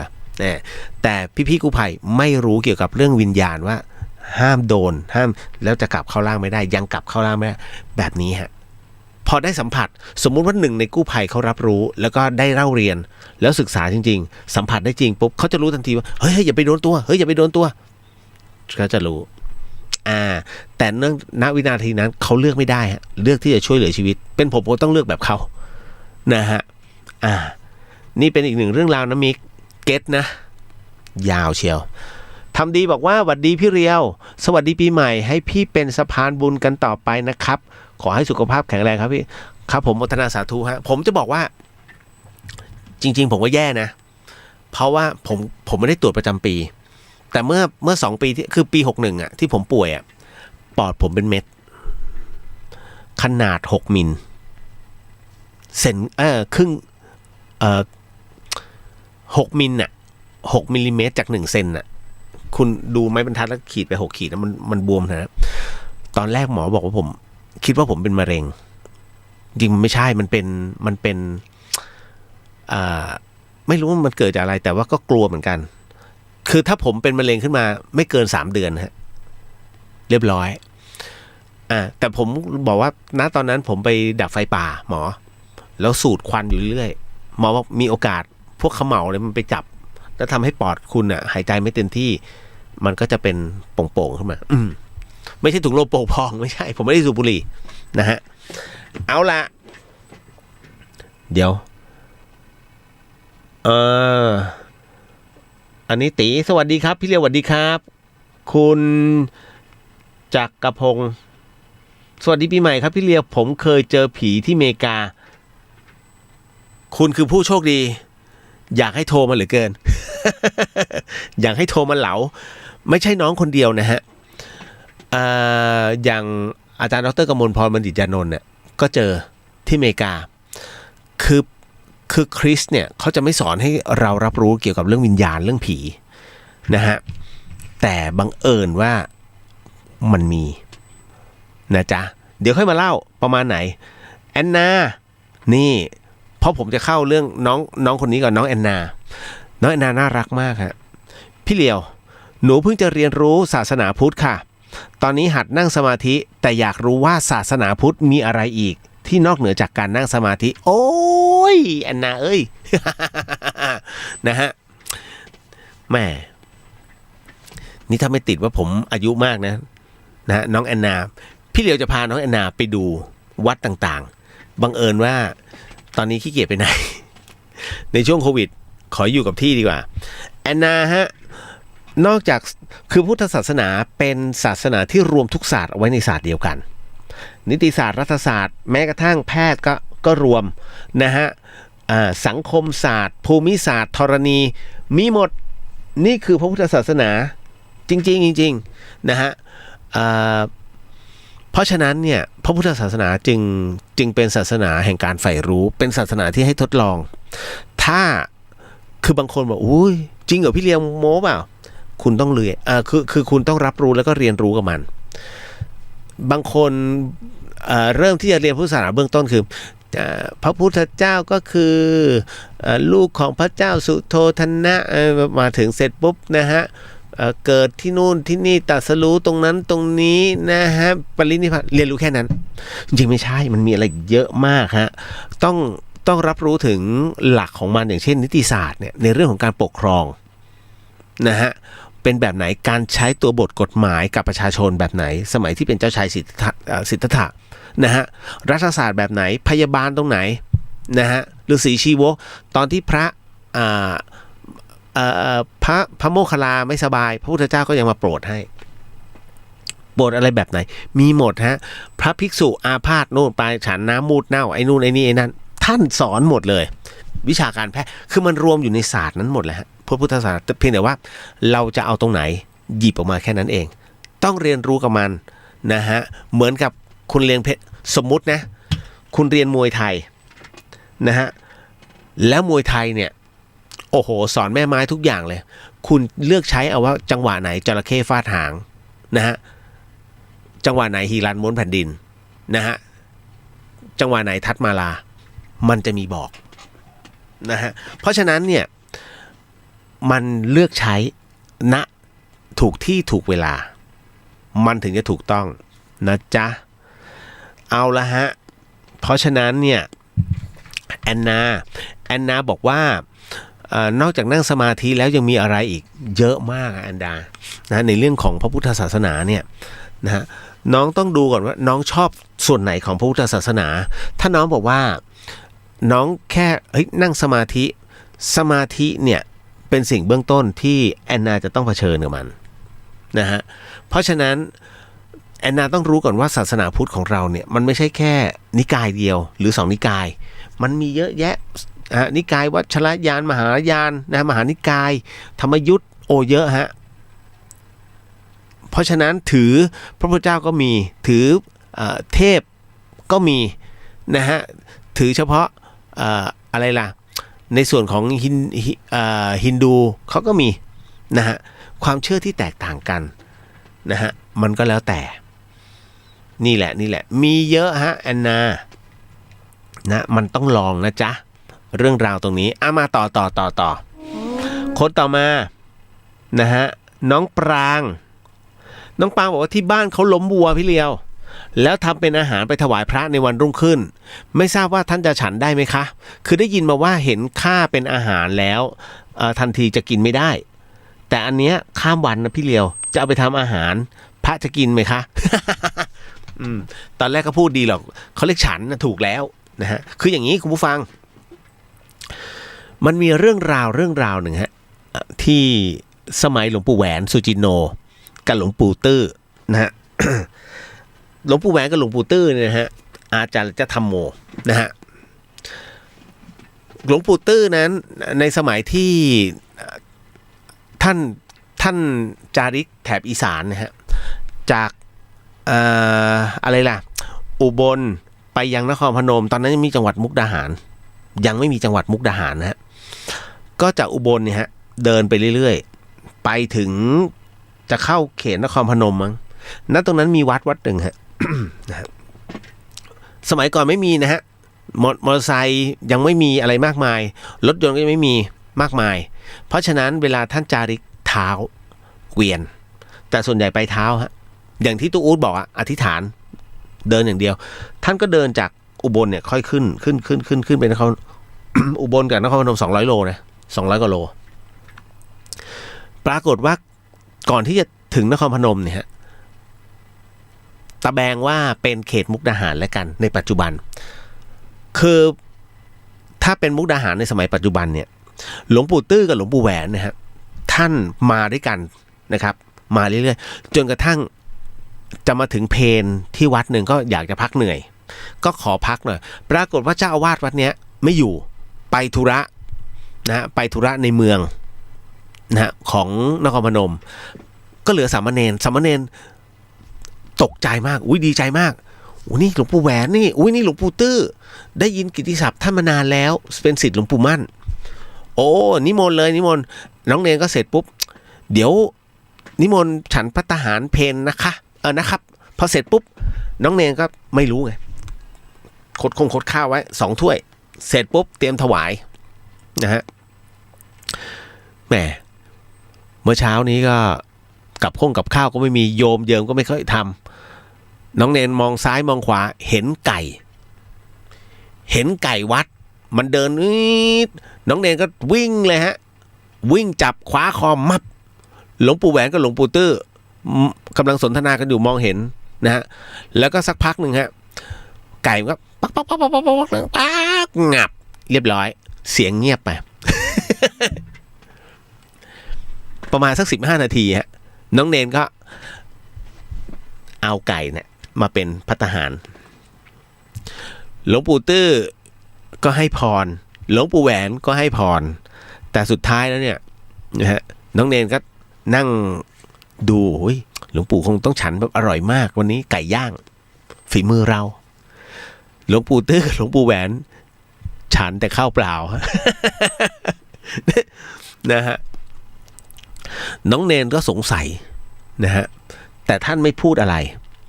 นะฮะจนกระทั่งเสร็จปุ๊บก็เลยพอฉันข้าวเสร็จ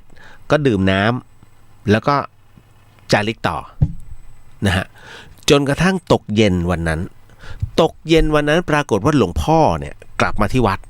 น้องเนรก็รายงานเลยหลวงพ่อครับวันนี้หลวงปู่ตื้อกับหลวงปู่แหวนได้มาขอพักที่วัดเราเป็นการชั่วคราวหลวงพ่ออ้าวแล้วท่านอยู่ไหนอ๋อผมพอดีผมก็นิมนต์ท่านฉันเพลเสร็จปุ๊บแล้วก็ท่านก็ไปแล้วเอ้าเหรอแล้วกับข้าววันนี้ไม่มีเลยอ๋อพอดีกับข้าวอ่ะมันไม่มีฮะผมก็เลยเอาไก่วัดเชือด คือเนนอ่ะคุณเข้าใจใช่ไหมเนนคือเนนคือเด็กไงนะฮะผมก็เลยเอาไก่วัดนะฮะแล้วคราวนี้เสร็จปุ๊บผมก็เอาไปย่างแล้วก็นำถวายหลวงปู่ตื้อกับหลวงปู่แหวนหลวงพ่อก็เลยลุ้นไงลุ้นเอ้าแล้วตกลงยังไงแล้วท่านฉันไหมท่านก็ฉันข้าวเปล่าครับ หลวงพ่อก็เลยเอามาเงะเขกหัวโป๊ก บอกสิ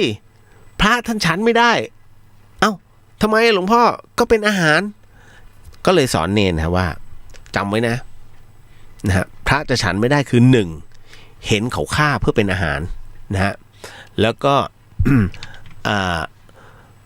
ฉันของสดไม่ได้นะฮะเห็นเขาฆ่าแล้วก็ฆ่าเพื่อเป็นอาหารแล้วก็อีกอันนึงผมจำไม่ได้นะแต่หนึ่งในนั้นคือเห็นฆ่าแล้วมาเอามาเป็นอาหารเนี่ยฉันไม่ได้เด็ดขาดนั่นแหละฮะก็เลยเนรก็ถูกเคหัวตั้งแต่นั้นเป็นต้นมาเนี่ยคือท่านจำแม่นนะน้องเนรรูปนั้นจำแม่นนะครับพอถึงตรงนี้ฮะน้องปรางแล้วน้องปรางฟังเรื่องนี้ใช่ไหมแล้วน้องปรางเอาไปถามนะตรงนี้ฮะก็คือฆ่าเอาง่ายๆเนื้อวัวไปล้มวัวแต่พระท่านเห็นถามว่าเมื่อข้ามวันไปแล้วนะเพราะอันนั้นที่ในเรื่องที่ผมเล่าคือน้องเนรฆ่านะตอนนั้นเลยที่ท่านเห็นแล้วเอามาเป็นภัตตาหาร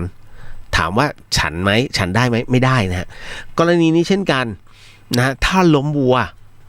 แล้วเอาเนื้อวัวนั้นไปเป็นอาหารในวันถัดไปทำได้ไหมถ้าล้มต่อหน้าท่านแล้วนะตอนนั้นคุณเอาอาหารมาถวายท่านไม่ฉันไม่ได้แต่กรณีที่ข้ามวันแล้วเอามาถวายนั้นถามว่าทำได้ไหมท่านสามารถฉันได้ถ้ามีถ้าไม่รู้ถ้ารู้ฉันไม่ได้นะฮะถือว่าอาบัติแต่คนที่ไม่ได้บุญ แถมจะได้บาปคือคนถวายรู้ทั้งรู้ว่าพระนั้นไม่สามารถจะฉันในส่วนของความเป็นมังสะหรือว่ามังสาหรือว่าเนื้อเนี่ยณตรงนั้นเนี่ยที่เชือดเฉือนกันอย่างสดๆต่อหน้าท่านนะฮะรู้ว่าฉันไม่ได้แต่รอข้ามวันแล้วเอามาถวายทั้งนี้ทั้งนั้นพระท่านไม่รู้หรอกว่านี่คือตัวที่ท่านเห็นเมื่อคืนหรือว่าเมื่อวานก็คิดว่าโยมเนี่ยเอามาจากตลาดแล้วก็นำมาให้ท่านฉันเพราะฉะนั้นท่านก็ฉันตามเหตุปัจจัยผู้ไม่รู้ย่อมไม่ผิดนะฮะเพราะมันไม่ครบองค์ประกอบมันขาดเจตนาแต่คุณคือคนที่นำถวายด้วยเจตนาว่าอันนี้แหละที่ให้ขี้เกียจไปซื้อมันมีอยู่แล้วประหยัดเราด้วยเอาบุญวะเอาบุญท่านรู้ทั้งรู้ว่าท่านฉันไม่ได้แต่คุณนำถวายคุณน่ะไม่ได้บุญนะฮะแถมจะโดนด้วยซ้ำเหมือนกับหลอกให้พระกินยาพิษแต่บังเอิญมันไม่มีพิษเพราะพิษไม่ทำงานเหมือนกันฮะพระวินัยก็เช่นกันมันล่อแหลมนะจ๊ะอันนี้ก็เลยเตือนเอาไว้นะฮะกรณีนี้ฉันจริงๆแล้วห้ามฉัน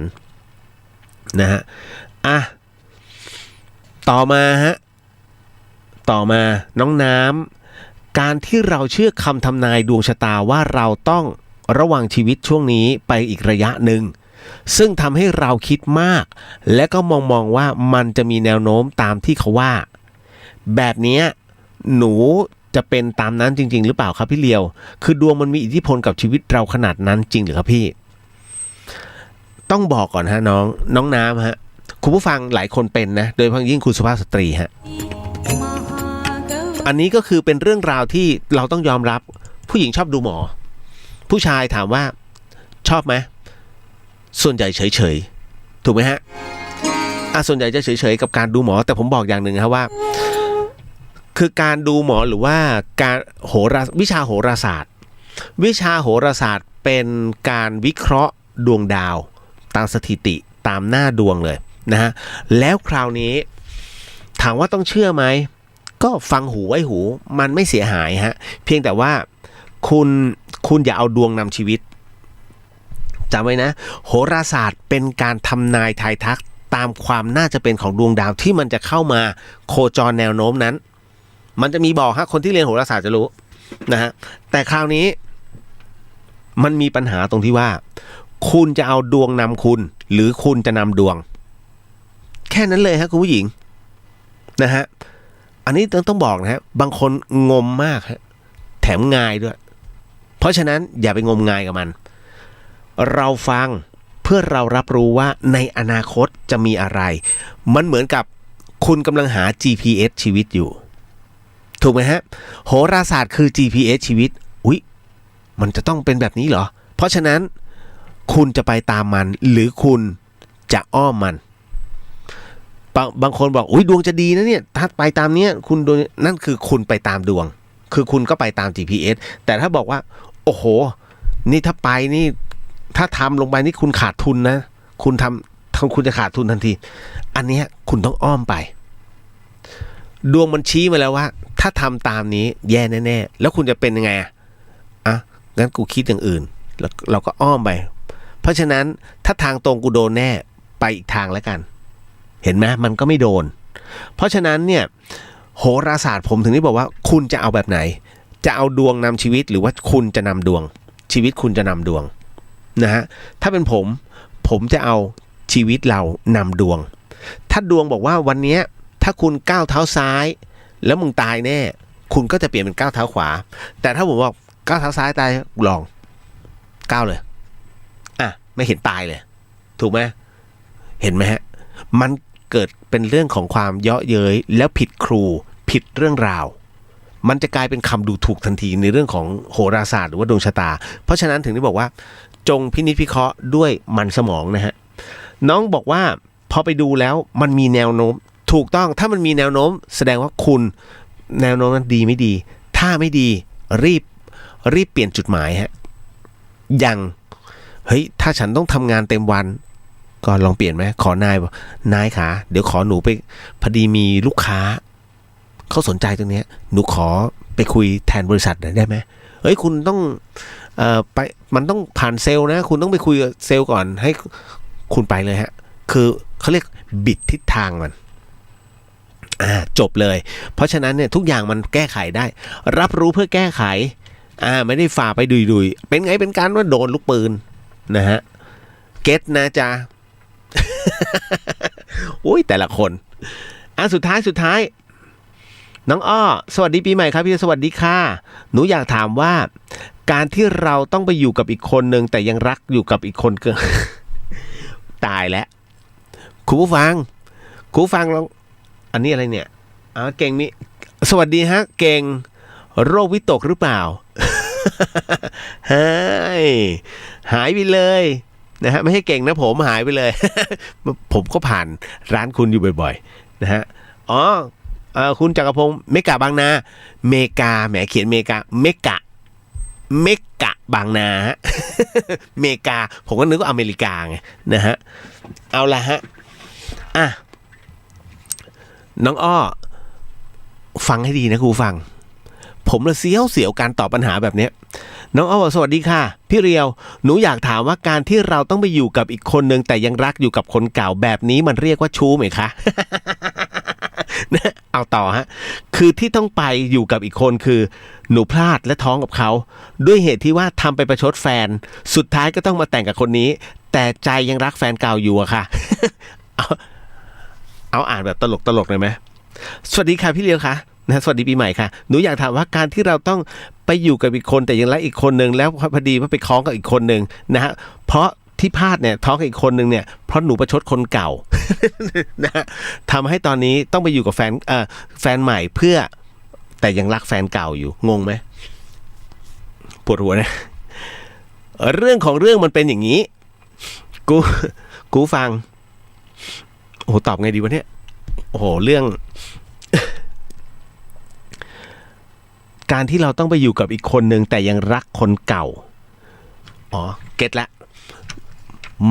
อันเนี้ยเขาเรียกพรหมลิขิต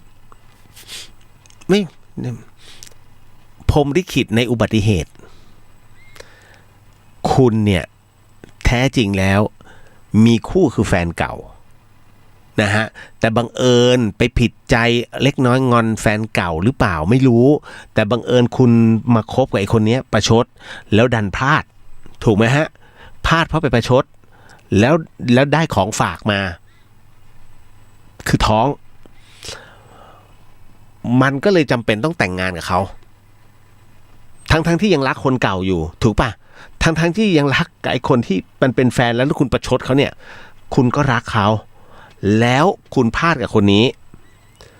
สุดท้ายเนี่ยด้วยความเป็นจริงถ้าคุณแต่งงานแล้วจดทะเบียนสมรสเป็นที่เรียบร้อยมันคือพรหมลิขิตที่คุณกับเขาเนี่ยคือเนื้อคู่กันอย่างเป็นทางการแต่อนาคตไม่รู้เพราะคนเราเนี่ยจะบอกว่าเป็นอนาคตเป็นเขาเรียกเป็นคู่กันและกันอย่างถาวรตอบไม่ได้เตียงหักกันเป็นคู่แล้วมันมีความสัมพันธ์กันแค่ช่วงระยะเวลาหนึ่งที่ความเป็นเจ้าของเกิดขึ้นแล้วจากนั้นเนี่ยอะไรจะเกิดขึ้นต่อไปมันขึ้นอยู่กับคนสองคนผมตอบให้ไม่ได้แต่ในขณะเดียวกันเนี่ยที่คุณยังรักคนนั้นอยู่เพราะว่าคุณไม่เคยเกลียดเขาเลย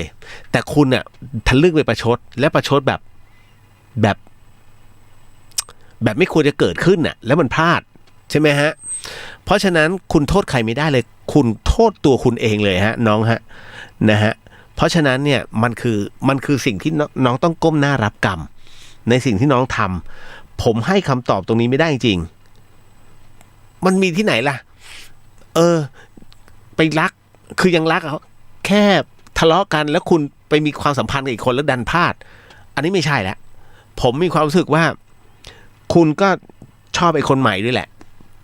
ไม่งั้นคุณไม่คบกับเขาถึงขั้นพลาดไงฮะคุณน่ะคบซ้อนอันนี้ no comment มันเป็นเรื่องราวของคนสองคนจริงๆนะฮะไม่ตอบไม่เอาตอบพลาดซวยอีก